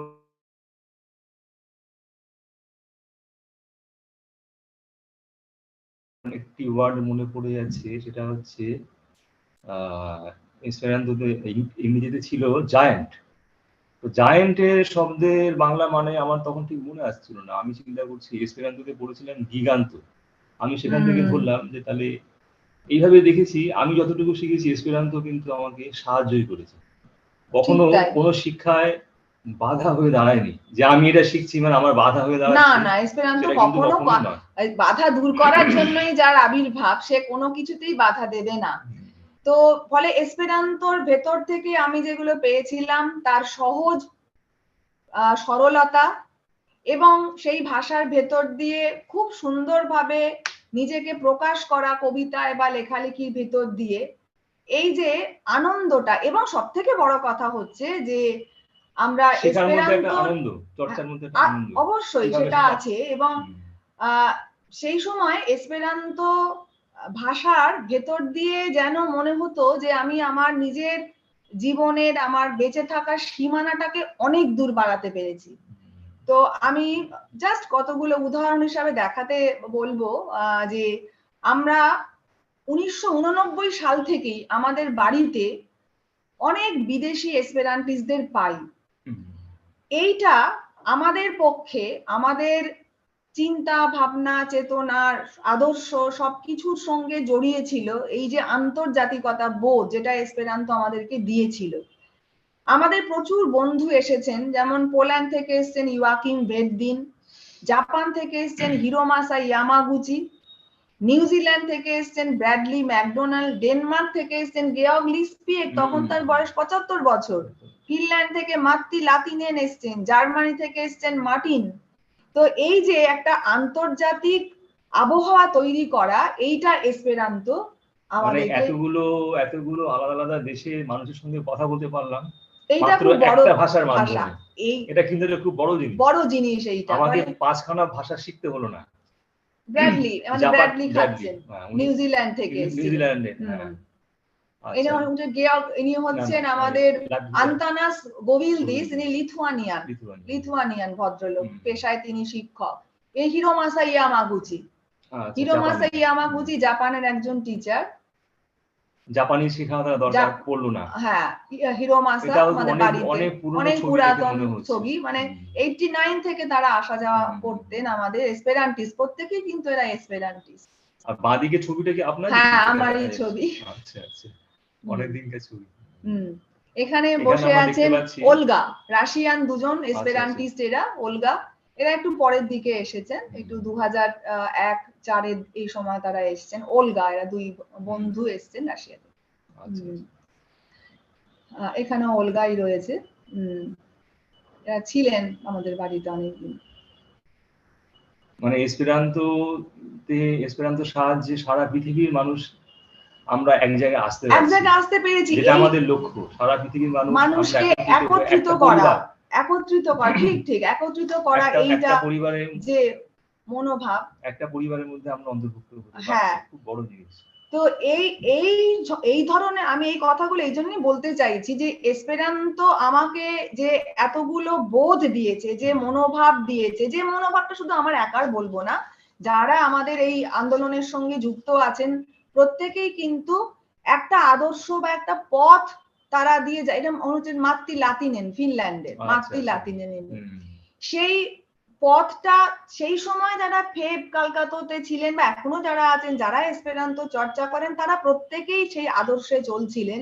এবং সেই আদর্শটা হচ্ছে একটাই, যে sur neutrala lingua fundamento comprenante unu la alian la popoloi faros en consento unu grandan rondon familian sur neutrala, neutral একটা ভাষার ভিত্তির উপরে দাঁড়িয়ে পরস্পরকে আমরা একে অপরকে আমরা বুঝবো, বুঝে সমস্ত মানুষ মিলিয়ে তারা একটা গ্রান্দান রন্দন ফ্যামিলিয়ার একটা বিরাট পরিবার। ইনি হচ্ছেন তাকাহাসি কিকুনো, জাপানি।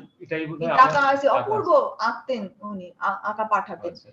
তো উনো গ্রান্দান রন্দন ফ্যামিলিয়ান, একটা বড় পরিবার গড়ে তুলবো। এই যে লক্ষ্যগুলো, এই যে দুটো যে আমি এসপেরান্তো থেকে পেয়েছিলাম, এই দুটো জায়গায় আমি আমার বন্ধু, আমার সহপাঠী, আমার আত্মীয়, আমার পরিজন, এদের সবাইকে আনার জন্যই মূলত এসপেরান্তো শেখানোর কাজে ব্রতী হয়েছিলাম। ওই যে তুমি প্রশ্ন করেছিলে যে কেন বা কিভাবে এসপেরান্তো শেখানোর কাজে যুক্ত হয়ে গেলেন, সেটার একটাই উত্তর হচ্ছে, আমি এসপেরান্তো, ইনি গেয়র্গ লিসপিয়েক, ইনি হচ্ছেন ডেনমার্কের ভদ্রলোক। উনি যখন 89-এ আমাদের বাড়ি আসেন, তখন ওনার বয়স ছিল 75 বছর। দ্বিতীয় বিশ্বযুদ্ধে ওনার স্ত্রী, পুত্র, পরিবার সবাইকে উনি হারিয়েছিলেন। আমরা ওনাকে আভো বলে ডাকতাম। আভো মানে দাদু, আভো মানে দাদু। তো এই দুটো বোধ, এই দুটো চেতনায় আনার জন্য, অন্য কোনো লাভবান হওয়ার জন্য নয়, অন্য কোনো পরিকল্পনা মেনে নয়, আমি যে বোধে পৌঁছেছি সেই বোধে অন্য সবাইকে নিয়ে যাওয়ার জন্যই আমি এসপেরান্তো শেখানোর কাজটাতে যুক্ত হয়ে গিয়েছিলাম। কখন আমি জানি না, ওই 9-এর দশকে, 91-92 ওরকম সময়। এটা আমাদের দর্শক শ্রোতা বন্ধু যারা আছেন তারা অনেকেই জানতে পারলেন যে এসপেরান্তো শিখে এসপেরান্তোকে আমরা কিভাবে কাজে লাগাতে পারি, বা এসপেরান্তো আমাদেরকে কিভাবে সারা পৃথিবীর মানুষকে কাছে আনতে পারে, সারা পৃথিবীর মানুষ একটা পরিবারের অন্তর্ভুক্ত হতে পারে। এরপরে আপনার কাছে একটা প্রশ্ন আমার থাকছে, সেটা হচ্ছে যে ডাকযোগে যে এসপেরান্তো শিক্ষার ব্যবস্থা আপনি করেছিলেন, সেটা ঠিক কবে হয় এবং এই চিন্তাটা ঠিক কিভাবে আসে? যে বাই পোস্ট এসপেরান্তো শিক্ষার ব্যবস্থাটা কখন শুরু হয়? হ্যাঁ, এইটা একটা খুব মজার ব্যাপার আছে। সেটা হচ্ছে এটাও কিন্তু খুব ভাবনা চিন্তা করে খুব প্ল্যান পরিকল্পনা মাফিক আসেনি। এটা ওই করতে করতে এটা হঠাৎ মাথায় এসে, তার কারণটা বলি। সেটা হচ্ছে যে তখন না খুব চিঠিপত্রের ব্যাপারটা ছিল। আজকে যেমন চিঠিপত্র উঠেই গেছে, ছেলে মেয়ে নতুন প্রজন্ম জানেই না কাকে বলে চিঠি লেখা। তো ওই চিঠিপত্র আদান প্রদানের তখন যুগ ছিল। তা ঘটনাচক্রে আমার অনেক পেন ফ্রেন্ড ছিল। পেন ফ্রেন্ড ছিল এই জন্যই যে যেহেতু আমি কাব্য চর্চা করতাম, কবি সম্মেলনে যাওয়া, বিভিন্ন জায়গাতে তখন অনেক বন্ধু ইত্যাদি তৈরি হয়েছিল, তাদের সঙ্গে যোগাযোগ করা, এগুলো দেখানো, এই সবগুলো ছিল। আর বিদেশিদের সঙ্গে তো ছিলই, বিদেশিদের সঙ্গে আমার চিঠিপত্রের আদান প্রদান তো ছিলই। যাদের ছবি আমরা দেখলাম আমরা, তাদের সঙ্গে তো ছিল, আরো অনেক ছিল। তো যারা আমাদের বাঙালি, যে যাদের সঙ্গে আমার এমনি অন্য কাব্য সাহিত্য চর্চার সূত্রে যোগাযোগ ছিল, তো তাদেরকেও স্বাভাবিকভাবে আমার যা বন্ধু প্রত্যেককে আমি এসপেরান্তোর কথা বলেছি। তো তারা তখন এসপেরান্তো শিখতে উৎসাহী হয়। যারা তো কাছে আছেন তাদের জন্য তো শ্যামসুন্দর বাবুর বই, বাদল সরকারের যে লেসন গুলো আছে সেই বইগুলো সবই তাদেরকে আমি দিতাম। কিন্তু যারা দূরবর্তী বিভিন্ন জেলায়, জলপাইগুড়ি, কেউ আছেন দক্ষিণ 24 পরগনা প্রত্যন্ত জায়গায়, বিভিন্ন যারা বন্ধু ছিলেন, তো তারা যখন শিখতে চাইছে, আমি তখন হাতে লিখে লিখে, তখন কোথায় প্রিন্টার, কোথায় আর কম্পিউটার, আমি ওই কাগজে হাতে লিখে লিখে তাদেরকে ওই পোস্ট করে করে দিতাম। তারা ওইটা শিখে আমাকে আবার দিতেন, ফিডব্যাক দিতেন। তো এইটা করতে গিয়ে দেখা গেল যে আমার পরিশ্রমটা খুব বেড়ে যাচ্ছে। মানে আমাকে ওই বারবার এগুলো, তখন জেরক্সও অত করানোর ব্যাপারগুলো ছিল না। আমি বলছি এটা হচ্ছে 1990, 91, 92 এই সময়কার কথা। তো তখন আমার মনে হলো যে যদি এই যে লেসনগুলো আমি যে বানাচ্ছি, যদি এগুলোকে পাতলা ছোট ছোট যদি স্যাম্পল, ছোট ছোট যদি বই আকারে বার করা যায়, যেগুলো খুব সহজে খামের ভেতর পুরে আমি পোস্ট করতে পারি, তাদেরকে দিতে পারি, তো সেই ভাবনা থেকেই কিন্তু এই বাই পোস্ট এসপেরান্তো শেখানোর যে ব্যাপারটা, এইটা কিন্তু শুরু হয়েছিল। ফলে এই প্রসঙ্গে মনে পড়ে যাচ্ছে, এখানে ছবি যা দেখতে পাচ্ছি আমরা বাই পোস্ট, দর্শক শ্রোতা বন্ধু যারা আছেন তারা সবাই নিশ্চয়ই ভালো মতন দেখতে পাচ্ছেন অন স্ক্রিনে। বিভিন্ন পার্ট দেখানো হলো। তৃতীয় পার্ট, এটা তৃতীয় পার্ট, দ্বিতীয় পার্ট এবং তিনটে পার্টে আছে, প্রথম, দ্বিতীয় আর তৃতীয়। এটা প্রথম পার্ট। আর 4 নাম্বার যে ছবিটা দেখতে পাচ্ছ, আপনার কাছে কোনো ফিজিক্যাল? হ্যাঁ, আমার কাছে বই রয়েছে এখানে। এই যে প্রথম, দ্বিতীয়, তৃতীয়, এখানেও আমরা বই দেখতে পাচ্ছি, ওই একই বই। হ্যাঁ, বইগুলো যদিও এখন খুব ভালো অবস্থায় নেই, কিন্তু তবু আমরা বইগুলো এই প্রসঙ্গে মনে পড়ে যাচ্ছে, একবার বাইবেলের কোর্স করেছিলাম, তখন তো অনলাইনের ব্যাপার ছিল না, তখন বাইবেলের কোর্স করেছিলাম বাই পোস্টে। বাইবেলের বই আসতো এবং সেই বই পড়ে উত্তর দিতাম লিখে, আবার সার্টিফিকেটও পেয়েছিলাম। খুব ভালো লাগলো বিষয়টা শুনে। তো আমার অবশ্য সার্টিফিকেট কিছু করা হয়নি, কারণ আমি শুধু ওই বইগুলোই পোস্ট করতাম।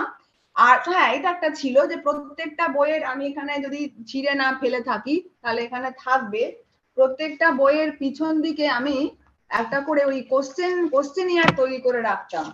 হ্যাঁ, এখানে আছে এই যে প্রশ্নপত্র, এই যে প্রশ্নপত্র করা থাকতো যারা নিতেন এই বইটা, এবং আমি শুধুমাত্র ওই পোস্টাল খরচটাই নিতাম, কারণ আমাকে ওটা পোস্ট করতে হতো। এবং তখন এমন হতে দেখা যেত, বাড়িতে দেখা যেত হয়তো ডাক পিয়ন রোজই আসছেন। হ্যাঁ, রোজই আসছেন, চিৎকার করে উনি বলছেন যে আপনার চিঠি আছে। তো ওরা কি করতেন, ওই কোশ্চেনিয়ারটা ওরা প্রথমে ওই পার্টটা, লেসনটা ওরা পড়তেন, তারপরে ওরা ওই কোশ্চেনিয়ারটা ফিল আপ করে আমাকে আবার খামে ওরা পাঠিয়ে দিতেন। প্রথম ভাগটা হয়ে গেলে আমি আবার দ্বিতীয় ভাগটা পাঠাতাম, এরকম করে চলতো। তো আমার আর অন্য কোনো রকম পরীক্ষার ব্যবস্থা তখন করা সম্ভব হয়নি, আর সার্টিফিকেট আমার পক্ষে করা তখন সম্ভব হয়নি, ফলে তখন এইভাবে আমার শেখানোর প্রণালীটা চলতো। বাই পোস্ট যেভাবে আপনি শেখানো শুরু করলেন, বাই পোস্ট এসপেরান্তো টিচিং ছাড়াও আর অন্য কোনো ভাবে কি এসপেরান্তো শিখিয়েছিলেন? হ্যাঁ, সেই যে সময়টা কথা আমি বললাম, এই যে 91, 92, সেটা সেই সময়টা কিন্তু আমার পুরো ছাত্র জীবন বা ছাত্রী জীবন কিন্তু তখন চলছে, মানে তখন আমি সবে 92 সালে যাদবপুর বিশ্ববিদ্যালয়ে ঢুকেছি অনার্স পড়ার জন্য। তো এইটা আমাকে একটু সামান্য হলে উল্লেখ করতে হবে, যদিও খুব উল্লেখনীয় হয়তো নয়, তবু আমি বলবো যে আমি আগেই বললাম যে আমার সঙ্গে যারই যখন আলাপ পরিচয় হবে, সে আমার বন্ধু হোক, সহপাঠী হোক, আত্মীয় হোক, পরিজন হোক, আমি তাকে আগে আমার যেটা ভালো, আমার যে সম্পদ, আমার যে স্বপ্ন, সেই এসপেরান্তোর কথাটা আমি অবশ্যই বলি। তো স্বাভাবিকভাবে আমি যখন ইউনিভার্সিটিতে ঢুকলাম, তখন আমার যারা সহপাঠী ছিলেন প্রত্যেককেই এসপেরান্তোর কথা বলেছি এবং খুব ভালো আমার বন্ধুরা সাড়া দিয়েছিল। এবং আমি আমার যাদবপুরের বন্ধুদেরকে অনেককে আমি শিখিয়েছি অন্য ডিপার্টমেন্টের। তবে হ্যাঁ, আমার সেখানে তখন তো আগেই বলেছি ছবি বা কিছু আমার সেরকম নেই। শুধু একটা কথা যে আমরা যাদবপুর বিশ্ববিদ্যালয়ে একটা ফেস্ট হয়, হ্যাঁ, প্রত্যেক বছরই কয়েকটা দিন ধরে ফেস্ট চলে, বিভিন্ন রকম অনুষ্ঠান, নাটক, ড্রামা ক্লাব, মিউজিক ক্লাব এরা মিলে করে। তো আমি কিন্তু আমার ওই বন্ধুদের নিয়ে যে টিম ছিল আমাদের এসপেরান্তো শেখার, তাদের নিয়ে একটা এসপেরান্তো প্রোগ্রাম করেছিলাম 8 ঘন্টা 40 মিনিটের মতো গান্ধী ভবনে, আমার পরিষ্কার মনে আছে। তো আমরা করেছিলাম, এই একটা আমার তখন ওই খুব ইনফর্মাল ওয়েতে শেখানো। আরেকটা হয়েছিল, সেটা হচ্ছে সোনারপুরে মিলনপল্লী সূর্য সেন বলে একটা প্রাথমিক বিদ্যালয় ছিল। তো সেখানে আমার কিছু বন্ধু থাকতো, সেই বন্ধুরাই তখন বলেছিল যে তুই এখানে আয় না, মাঝে মাঝে এসে শেখাবি। তো আমাদের পাড়ারও কিছু ছোট ছোট ছেলে মেয়ে আছে, তারাও শিখতে চায়। তো ওখানেও কিন্তু আমি বেশ কিছুদিন ছোট ছোট ছেলে মেয়েদের শিখিয়েছিলাম। তবে এটা যে খুব দীর্ঘস্থায়ী হয়েছে তা বলবো না, দীর্ঘস্থায়ী এটা হয়। তাহলে আমি এটা একটা জিনিস বুঝতে পারছি, আপনি আপনার একাডেমিক ক্যারিয়ার এবং তার সাথে এসপেরান্তো শেখা এবং এসপেরান্তো মুভমেন্ট দুটোকে একসাথে এগিয়ে নিয়ে গেছেন, এবং আপনার নিজের একাডেমিক ক্যারিয়ারকে কোনোভাবে স্যাক্রিফাইস না করে। একদম। এবং আমি এ প্রসঙ্গে একটা প্রশ্ন করতে চাই যে এসপেরান্তো যদি আমি শিখি বা আগামী দিনে যারা শিখবেন, তাদের একাডেমিক ক্যারিয়ার কি কখনো কোনোভাবে ক্ষতিগ্রস্ত হতে পারে? বা সেটা কি না সম্ভব? না না, কেন ক্ষতিগ্রস্ত হবে? কোনোভাবেই ক্ষতিগ্রস্ত হবে না। আমি তো বলছি আমার যে একাডেমিক লাইফের সঙ্গে সঙ্গে এসপেরান্তোর জীবনও চলছে। এসপেরান্তোর জীবন, নিজের জীবন, একাডেমিক জীবন সবই একাকার হয়ে যায়, কোনো রকম হয় না। তবে হ্যাঁ, আমার তারপরে যখন আমি আমাদের যখন ফাইনাল পরীক্ষা হয়ে গেল ইউনিভার্সিটির, সেই সময় আমাদের যেহেতু বন্ধুরা ছড়িয়ে গেলাম, তখন হোয়াটসঅ্যাপ, ফেসবুক ইত্যাদির যুগ ছিল না। তখন শুধু ফোনের ব্যাপার, তাও খুব যে সবাই ফোনাফোনি করতাম তাও নয়। তবে আমাদের যে কজন বন্ধুরা শিখেছিলেন, আমার অন্তত এই উদ্দেশ্যটা সিদ্ধ হয়েছে যে এসপেরান্তোকে একটা মহল পর্যন্ত আমি পৌঁছে দিতে পেরেছি। আরেকটা এক্সাম্পল হচ্ছে, যখন আমি বিএড করতে ঢুকলাম 97-এ যাদবপুর ইউনিভার্সিটি, তখন একটা সান্ধ্য বিএড কলেজ চলতো। তো সেইখানে কিন্তু আমরা ওইখানেও আমার বিএড কলেজের যে বন্ধুরা ছিল তাদেরকেও আমি এসপেরান্তো শেখাই। ওটা জাস্ট 1.5-2 বছরের ডিউরেশনে কোর্সটা হয়েছিল, এই জন্য খুব বেশি সময় পাইনি। কিন্তু বিএড এরও যে অনুষ্ঠান হয় এসপেরান্তো বিষয় করেছিলাম। এবং নাম শুনে থাকবে আনন্দদেব মুখোপাধ্যায়, উনি প্রয়াত হয়েছেন কিছুদিন আগে। তো আনন্দদেব মুখোপাধ্যায় ওই সভায় ছিলেন এবং উনি শুনে খুব খুশি হয়েছেন। এবং যেটা খুব বলা হয় যে এসপেরান্তোর সঙ্গে স্প্যানিশের খুব মিল আছে, আমার মনে পড়ে আনন্দদেব মুখোপাধ্যায় এক মাথা চুল, খুব স্নেহসিক্ত একজন মানুষ। উনি খুব খুশি হয়ে আমাকে বলেছিলেন, তুমি এসপেরান্তো শিখছো, তুমি তো খুব সহজে স্প্যানিশ শিখতে পারবে। আমি বললাম, আমি তো স্প্যানিশ তো আমি ঠিক জানি না। বললেন, না, এটার সঙ্গে খুব স্প্যানিশের মিল আছে। তো যা হোক, মানে আমি অন্তত যাদবপুর বিশ্ববিদ্যালয়ের 92 সাল থেকে 99 সাল পর্যন্ত ধারাবাহিকভাবে, হয়তো ক্ষুদ্র ক্ষুদ্র প্রচেষ্টায়, খুব যে স্থায়িত্ব পেয়েছে তা নয়, কিন্তু আমি এসপেরান্তো শেখানোর কাজটাকে ধারাবাহিকভাবে চালু রাখার চেষ্টা করেছিলাম। এক্ষেত্রে এখানে আমার একটা প্রশ্ন চলে আসছে, ধরুন আজকে একজন মেডিকেল সায়েন্সের স্টুডেন্ট বা একজন ইঞ্জিনিয়ারিং স্টুডেন্ট, তিনি কি এসপেরান্তো শিখবেন? বা তিনি যখন ডাক্তারি পড়ছেন বা ইঞ্জিনিয়ারিং পড়ছেন, সেখানে কি তার কোনো শিক্ষণ প্রক্রিয়ার ক্ষতি হতে পারে? না, আগেই বলেছি এসপেরান্তো শেখার সঙ্গে প্রথাগত শিক্ষার কোনো বিরোধ নেই, কোনো বিরোধ নেই। বড় এসপেরান্তো তাকে একটা খুব বড় প্ল্যাটফর্ম দেবে। তিনি নিজে যেমন নিতে পারবেন, তিনি দিতেও পারবেন। বিশ্বের যে জ্ঞান ভান্ডার আছে সেখান থেকে উনি সংগ্রহ করতে পারবেন, উনি নিজে সেখানে কিছু সংযোজনও করতে পারবেন। এখন তো এসপেরান্তোতে জ্ঞান বিজ্ঞান চর্চার ক্ষেত্র নেই যেখানে এসপেরান্তো ভাষায় চর্চা হচ্ছে না। ফলে ডাক্তারি হোক, ইঞ্জিনিয়ারিং হোক, যে কোনো সাবজেক্টই যে কেউ যা কিছু এবং পড়ে। আমি তো মনে করছি যে যারা ডাক্তারি ইঞ্জিনিয়ারিং পড়ছেন পরবর্তীকালে তারা যখন গবেষণা করবেন তাদের গবেষণাপত্র অনায়াসেই আরো বেশি সংখ্যক মানুষের কাছে পৌঁছে দিতে পারবে, সহজে পৌঁছে দেওয়া সম্ভব। একদমই। তাহলে আমরা এটা কিন্তু বলতেই পারি আগামী দিনে যারা এসপেরান্তো শিখবেন, স্কুল কলেজের ছাত্রছাত্রী বা কলেজ বিশ্ববিদ্যালয়ের ছাত্রছাত্রী, তারা কিন্তু বিনা দ্বিধায় শিখতে পারেন। অবশ্যই আমরা এখান থেকে এই সিদ্ধান্ত নিতে পারি যাতে মূল পড়াশোনার মূল একাডেমিক ক্যারিয়ারে কোনো ক্ষতি হবে না। উপকার সবথেকে বড় কথা, একদমই কোনো ক্ষতি হওয়ার কোনো চান্স নেই। মানে আমি একটু খুব চলতি কথা দিয়ে বললাম, আমরা যেটা বাঙালিরা বলে থাকি, কোনোভাবেই কিন্তু অনেকে ভাবে বাবা আমি এই ভাষাটা শিখবো, আমার তাহলে আমার পড়াশোনা কি হবে, আমার ওই পড়া রয়েছে সেই পড়া রয়েছে, কিন্তু কখনোই কোনোভাবেই আমাদের ওই পড়াশোনার কোনো ক্ষতি হবে না। একটা জিনিস বুঝতে পারলাম, তাহলে আপনার মানে একাডেমিক ক্যারিয়ারের সঙ্গে আপনি এসপেরান্তো আন্দোলন বা এসপেরান্তো ভাষা শিক্ষা এবং নিজে শেখা এবং শেখানো প্যারালালি চালিয়ে গিয়েছেন। সেই সঙ্গে সঙ্গে আমার আরেকটা প্রশ্ন আসে যে ছাত্র জীবন বা আপনার একাডেমিক পড়াশোনা বা ক্যারিয়ার শেষে হয়ে যাওয়ার পরে তারপরে আপনি কিভাবে এই ভাষা চর্চা করলেন বা এই ভাষাকে বাঙালিদের মধ্যে শেখানোর ব্যবস্থা করলেন? আচ্ছা, যেটা বলার সেটা হচ্ছে এতদিন পর্যন্ত যে উদ্যোগটা চলছিল সেটা আমার একেবারে ইনফর্মাল ওয়েতে, মানে কোনো রকম যদিও আমি একজন অবশ্যই ফেব কালকাতোর একজন সদস্য এবং আমার মাথার উপরে এই গুরুস্থানীয় শিক্ষক স্থানীয় মানুষরা সব সময় আছেন যাদের বই এবং উপদেশ এবং নির্দেশ সব সময় আমার পাথেয় হয়ে থেকেছে।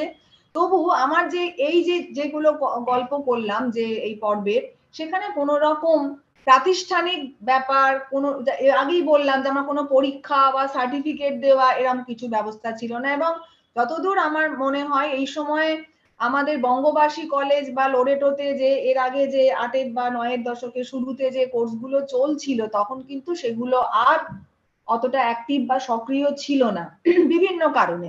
আমি তো সাংগঠনিক দিকে আজকে যাব না। তো সেই সময় এটা তখন খানিকটা বন্ধ হয়ে গিয়েছিল। তো এইবারে যখন আমি নিজে আমার কর্মজীবনে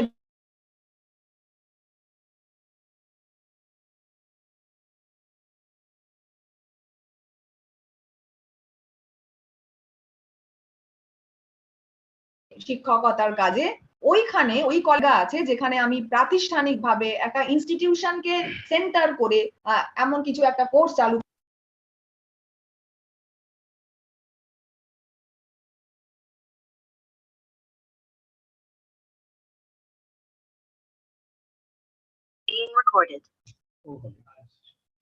ভিডিওটা করে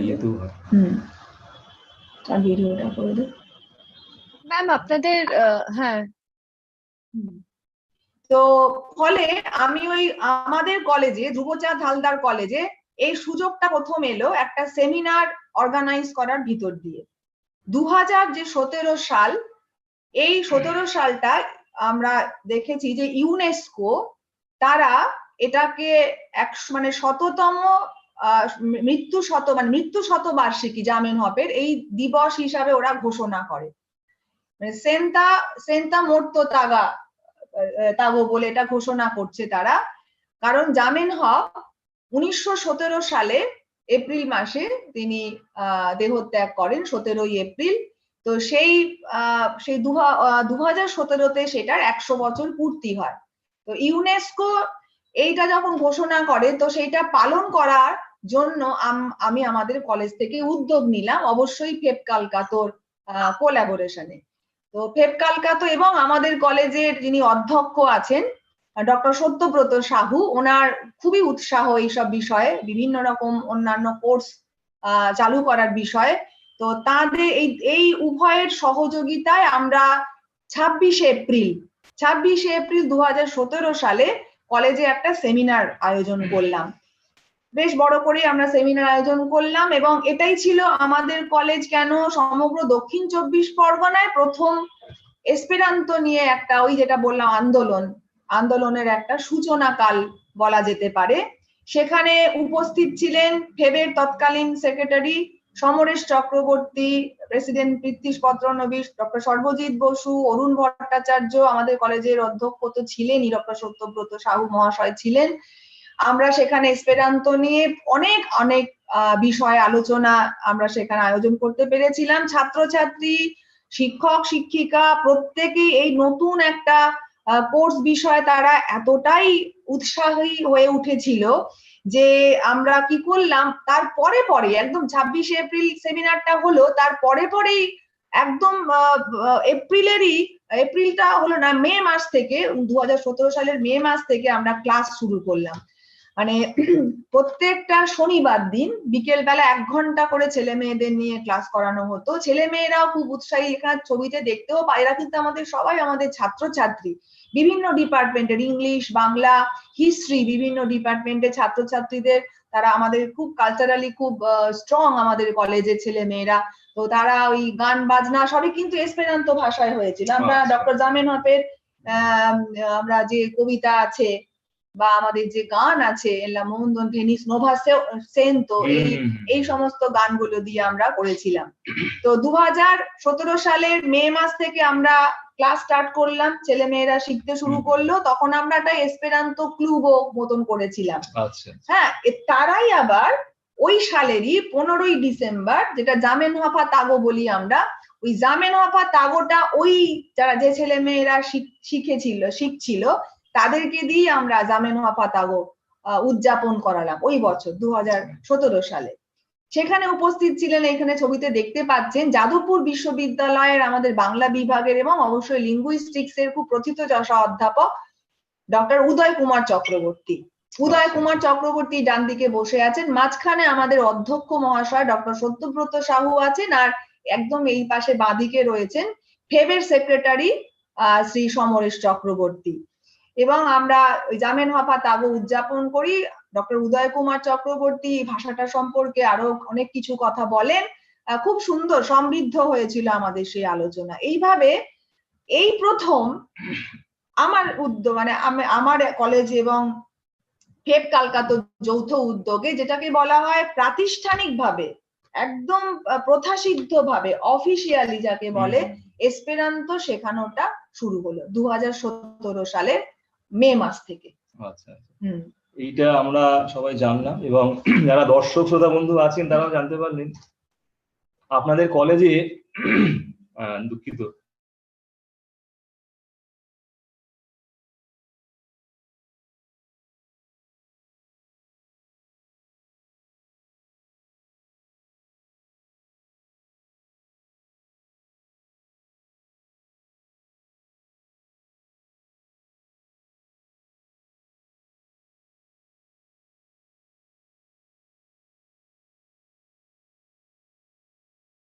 Meeting is being recorded.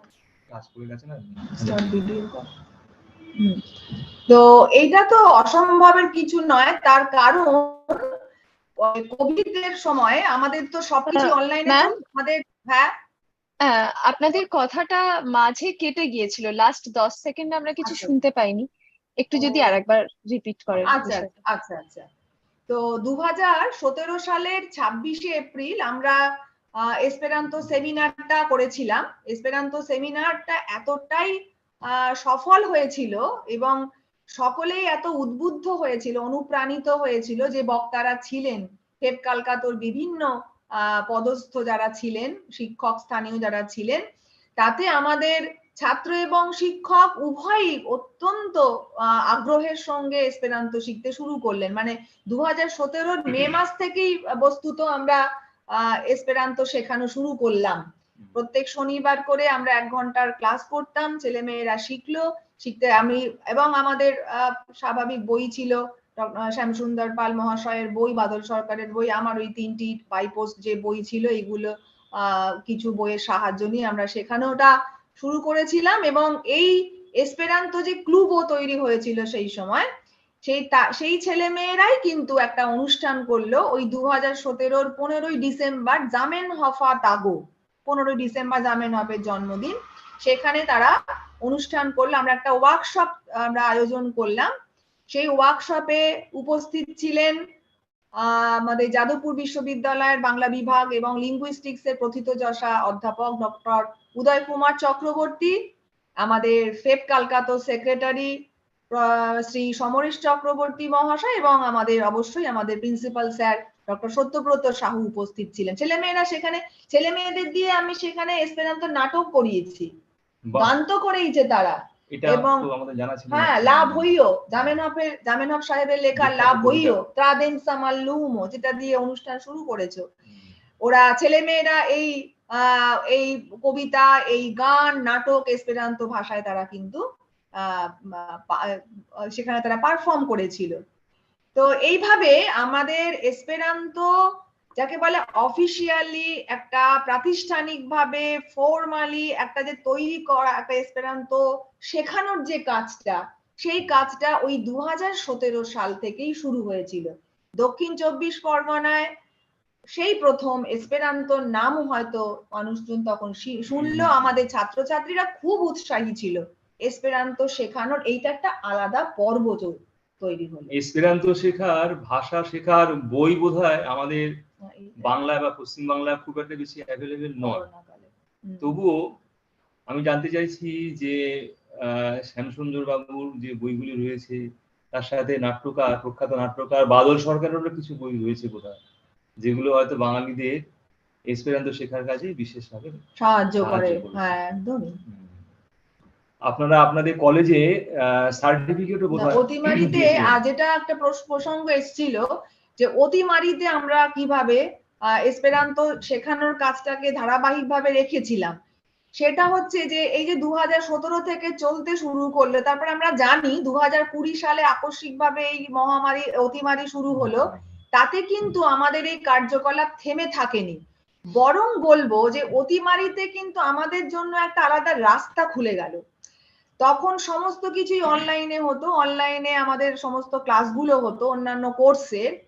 তো তাতে আমরা এসপেরান্তোকেও অনলাইনে আনার ব্যবস্থা করলাম। সেই ব্যবস্থাটা এইভাবেই হয়েছিল যে আমাদের কলেজে তখন বিভিন্ন মেন কোর্সের পাশাপাশি অন্যান্য বিভিন্ন রকম সাবজেক্ট নিয়ে কিছু অ্যাড অন কোর্স আমাদের শুরু হয়েছিল, যেমন জার্নালিজম কিংবা যোগা ইত্যাদি ইত্যাদি, কম্পিউটার লার্নিং ইত্যাদি। তো সেইটার ভেতরেই ওই যে অ্যাড অন কোর্সের তালিকাভুক্ত আমি করেছিলাম বেসিক কোর্স অফ এসপেরান্তো, যাকে বাজা কুরসো দে এসপেরান্তো। তো এই যে বেসিক কোর্সটা আমরা চালু করলাম, এটা অবশ্যই ফেপ ক্যালকাটা এবং আমাদের কলেজে যৌথ উদ্যোগে এটা সম্ভব হয়েছিল। এটা পুরোপুরি অনলাইনে হয়েছিল, পুরোপুরি 2020-21 এই যে শিক্ষাবর্ষটা, এই শিক্ষাবর্ষে পুরো অনলাইনে এইটা চালু হয়েছিল। প্রত্যেক বৃহস্পতিবার এবং শনিবার বিকেল 5টা থেকেই ক্লাস, এবং এত ছেলে মেয়ে এখানে এনরোলমেন্ট করেছিল যে আমাদের দুটো সেকশন করতে হয়েছিল, এ সেকশন, বি সেকশন। একটা সেকশনে ক্লাস নিতেন সিনিয়র এস পাল এবং ডক্টর একে নন্দী, অজয় কুমার নন্দী, এবং একটা সেকশনে ক্লাস নিতাম আমি এবং সিনিয়র সমরেশ চক্রবর্তী। তো এইভাবে আমরা দুটো সেকশনে ভাগ করে অনলাইনে অতিমারিতে আমাদের কিন্তু কোনো ক্লাস বন্ধ যায়নি, এবং সেখান থেকে বেশ কিছু ভালো ছেলে মেয়ে, হ্যাঁ এটা তো মানতেই হবে, এনরোলমেন্ট করে অনেকে কিন্তু শেষ পর্যন্ত টিকে থাকে কিন্তু সকলে নয়। হ্যাঁ, সেটা আস্তে আস্তে কমতে থাকে। প্রথমে একটা উৎসাহ নিয়ে আসে, তারপরে অনেকে সেটা টেনাসিটিটা অনেকটাই কম থাকে, অনেকে ধরে রাখার ব্যাপারটা। কিন্তু তারপরে যে আমরা 15-20 জন এক্ষুনি সার্টিফিকেটটা দেখছিলেন আপনারা, আমরা বেসিক কোর্সের যে সার্টিফিকেট দিয়েছিলাম বাজা কুরসো দে এসপেরান্তো, তো ওই বেসিক কোর্সের সার্টিফিকেট যারা পেয়েছে তারা কিন্তু এমনি এমনি পায়নি। আমি আগেই বলেছি এটা আমাদের একদম প্রথাগত প্রথা সিদ্ধভাবে আমরা কিন্তু এই কোর্সটা চালিয়ে গেছি। এই কোর্সটা নির্দিষ্ট সিলেবাস ভিত্তিক আমরা পড়িয়েছি। তারপরে আমরা এই কোর্সের শেষে গিয়ে আমরা ওদের পরীক্ষা নিয়েছি, রিটেন পরীক্ষা নিয়েছি, ওদের ভাইভা নিয়েছি। তারপর তারা কিন্তু গ্রেড পেয়েছে। দেখবেন ওখানে যদি সার্টিফিকেট আরেকবার দেখানো সম্ভব হয় তাহলে দেখতে পাবেন যে সেই সার্টিফিকেটের নাম আছে এবং তারা কিভাবে কোর্স শেষ করছে, কি গ্রেড পেয়েছে, এ বা বি ইত্যাদি, সেটা কিন্তু আমরা মার্কস ভেরিফাই করে তবেই দিয়েছি। ফলে অতিমারি কিন্তু আমাদের একটা এই কোনোভাবে অনলাইনে যে দেওয়া যায়, শিক্ষা দেওয়া যায় এসপেরান্তোটাও, সেটা কিন্তু অতিমারি আমাদের শিখিয়েছে। আমাদের অনুষ্ঠান আমরা প্রায় শেষ। শেষের দিকে চলে এসেছি। একটা প্রশ্ন আমার করতে ইচ্ছা করছে যে এসপেরান্তো শেখাতে গিয়ে কি কি অসুবিধার সম্মুখীন হতে হয়েছে বা এখন কি সমস্যা আছে? হ্যাঁ, এটা একটা খুব ভালো প্রশ্ন। সেটা হচ্ছে যে সমস্যা তো নানা রকম সমস্যাই আছে, তার মধ্যে আমি যে দুটো এমনি মানে ভাষা কেন্দ্রিক, যে ভাষাটাকে কেন্দ্র করে যে সমস্যা, সেই দুটো কথাই শুধু বলবো। একটা হচ্ছে যে আমাদের এখন আমি তো এখন মূলত আমার লক্ষ্য এখন আমাদের কলেজটাকে কেন্দ্র করে বেশ কিছু এসপেরান্টিস্ট তৈরি করা বা এসপেরান্তো প্রচার করা। তার জন্য এখন আমি আমাদের কলেজে যে অ্যাড অন কোর্স গুলো করা হয় তার ভেতরে তো এসপেরান্তো আছে, আগেই বললাম।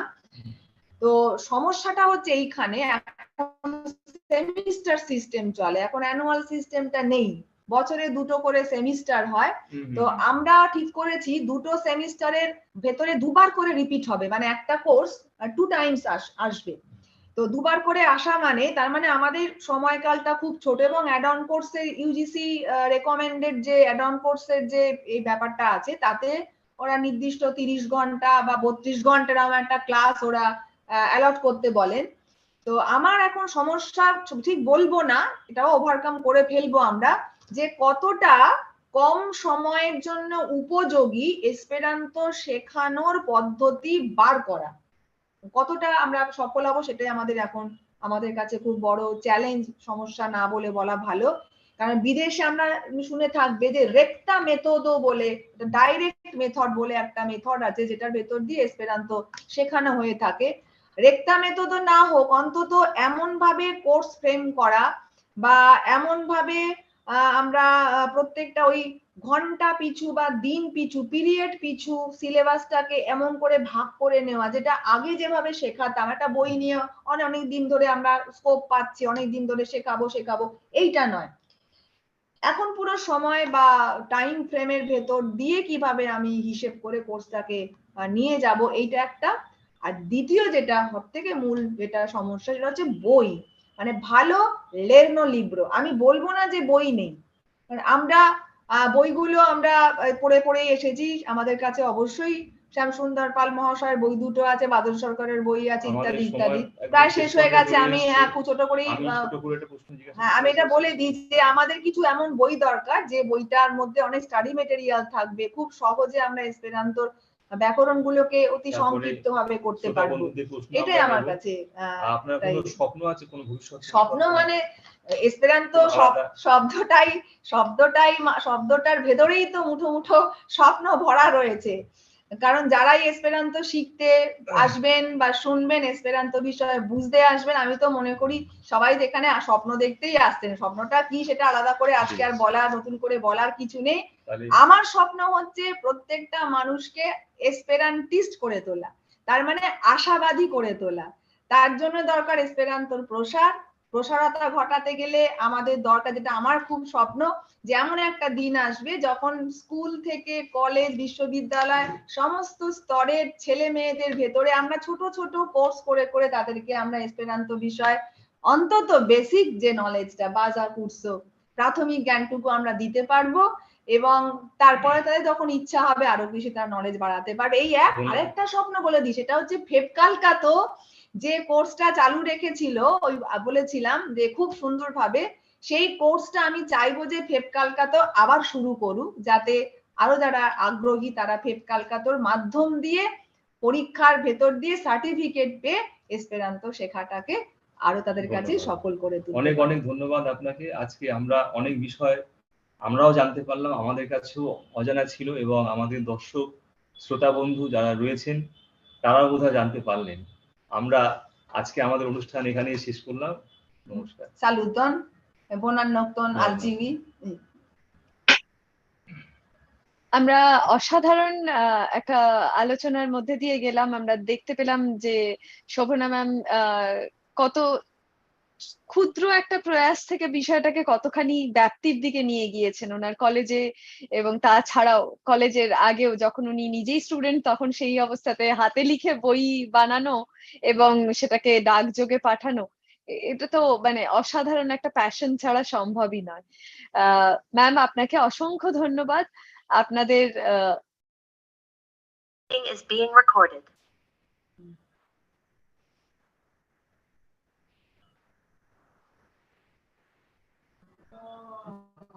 ঠিক আছে। হ্যাঁ, আপনাদের আজকে ইন্টারনেটটা একটু সমস্যা করছিল। সমস্যা হ্যাঁ, করছে। কিন্তু তা সত্ত্বেও মানে আপনারা এসপ্যারান্টিস্ট বলেই হয়তো দমে যাননি এবং অসাধারণ আমরা একটা মানে দারুণ আলোচনা পেলাম। এই আলোচনাটা আজকে দাঁড়িয়ে যারা এসপ্যারান্তো শিখতে যাবে আমার মনে হয় তাদের কাছে খুবই বারবার আপনি যেটা বললেন যে আপনি আপনার নিজের একাডেমিক কেরিয়ার এবং সেটাও এরকম একটা ঝকঝকে একাডেমিক কেরিয়ার, তার সঙ্গে আপনি এসপ্যারান্তোটাকে এতটা লেভেলে চালিয়ে নিয়ে গিয়েছেন এবং ছাত্রছাত্রীরা হ্যাঁ সত্যিই তো মানে কোথাও গিয়ে তো মনেই হয় যে একটা কিছু শিখলাম তার একটা কোনো স্বীকৃতি থাকুক। তো সেই জায়গা থেকে এই যে সার্টিফিকেট এবং পরীক্ষা দিয়ে তাদের নিজস্ব এ গ্রেড হোক, এ প্লাস হোক, বি হোক, সি হোক, সেটা যাই হোক না কেন সেটার একটা সার্টিফিকেট পাচ্ছে তারা। এবং তার সঙ্গে আপনি যে বললেন ফের কলকাতার যে কোর্সটা সেটাকে আবার চালু করার বিষয়টা সামনে উঠে এলো।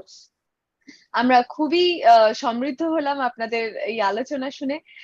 গৈরিক বাবু আপনাকেও অসংখ্য ধন্যবাদ। আপনি সমানে ম্যামকে একের পর এক সুন্দর সুন্দর ভাবে প্রশ্ন এবং খেই ধরিয়ে দিয়ে গেলেন পুরো আলোচনায়। অসাধারণ লাগছিল। আমি জাস্ট নিজে জানতে চাইছি ওই আপনিও কি ওই ছবিগুলোর মধ্যে ছিলেন? কোথাও গিয়ে মনে হচ্ছিল আপনারও বোধহয় শৈশবের কিছু ছবি উঠে আসছিল। আমি ওখানে ছিলাম আর কি, হ্যাঁ, এবং সৌভাগ্যবশত। ম্যামের আরো বেশ কিছু আমি জানি না প্রেজেন্টেশনে ওটা কতটা কি বোঝা গেল।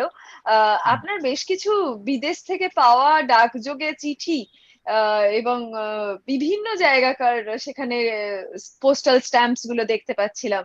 তো সেই রকম ভাবে আপনি এই যে সমানে আপনার ছোটবেলা থেকে যে প্রয়াসটা চালিয়ে গিয়েছেন এবং এখনো চালিয়ে যাচ্ছেন তার জন্য অনেক অনেক অভিনন্দন। আপনারা ভালো থাকবেন এবং আমরা আজকের অধিবেশন এখানেই শেষ করছি, আজকের আলোচনা এখানেই শেষ করছি। আমি জাস্ট একবার একটু দেখে নেব সুমনা, একবার একটু দেখে নিতে হবে যে আমাদের কাছে কোনো প্রশ্ন এসছে কিনা।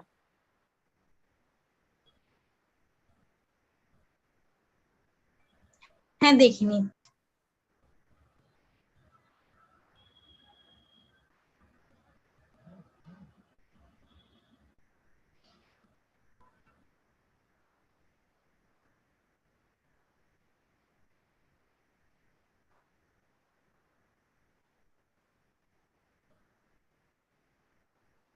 অনেকেই আছেন যারা হয়তো এখন এই মুহূর্তে দেখছেন না, এটাও আমাদের এখনকার একটা স্টাইল বলতে পারেন। অনেকেই লাইভ প্রোগ্রাম পরবর্তীতে নিজেদের সময় মতন দেখে নেন এবং পরবর্তীতে আরো বেশ কিছু প্রশ্ন আসতে থাকে। আমাদের কাছে প্রশ্ন এলে আমরা অবশ্যই আপনাদের সঙ্গে ভবিষ্যতে তো কাজ করবই, যেমন প্রবাল অবশ্যই স্যার বললেন। আপনারাও এসপিরান্টিস্ট, আমি এটাই আমার বলা হয়নি, গৈরিক বলেছে যে আপনারা যেভাবে, এবং অবশ্যই আমাদের শিরোভাগে আছেন ডক্টর প্রবাল দাশগুপ্ত, যেভাবে আপনারা এসপেরান্তো মুভমেন্টের সঙ্গে আপনারাও কিন্তু জড়িয়ে গেলেন, আপনাদের অসংখ্য ধন্যবাদ। ভীষণ ভাবে পরবর্তী পর্বে না, আপনাদের আমরা সঙ্গে কাজ করতে আমরা পারবো। নিশ্চয়ই আমরা একসঙ্গে কাজ করব এবং ই স্কুলের যেটা একটা প্রয়াস থাকেই সব সময় যে আহ, শিক্ষার সঙ্গে যাতে অর্থনৈতিক বিষয়টা জুড়ে না যায়। হ্যাঁ, সেই জায়গাটাকে ওই বাধাটাকে অতিক্রম করে আমরা কাজ করবার চেষ্টা করি এবং প্রবাল বাবু আমাদেরকে অভয় দিয়েছেন যে আমরা সামনের সেশন থেকে আমাদের স্কুলের সামনের সেশন থেকে আমরা এসপেরান্তো শেখাবার জন্য আহ যে কোর্স চালু করা হবে সেটাতে অবশ্যই আপনাদেরকে পাশে পাবো, নিশ্চয়ই পাশে পাবো। অবশ্যই। একসঙ্গে কাজ করার ভীষণই ইচ্ছে রইল ম্যাম। আপনাদের দুজনকেই অনেক অনেক ধন্যবাদ জানিয়ে আজকে আমাদের এখানে আলোচনা চক্র শেষ করছি। কালকে আবার আমরা 6:30টার সময় আমাদের আরো দুটো আলোচনা নিয়ে আপনাদের সঙ্গে সামনাসামনি আসবো। শুভরাত্রি। শুভরাত্রি।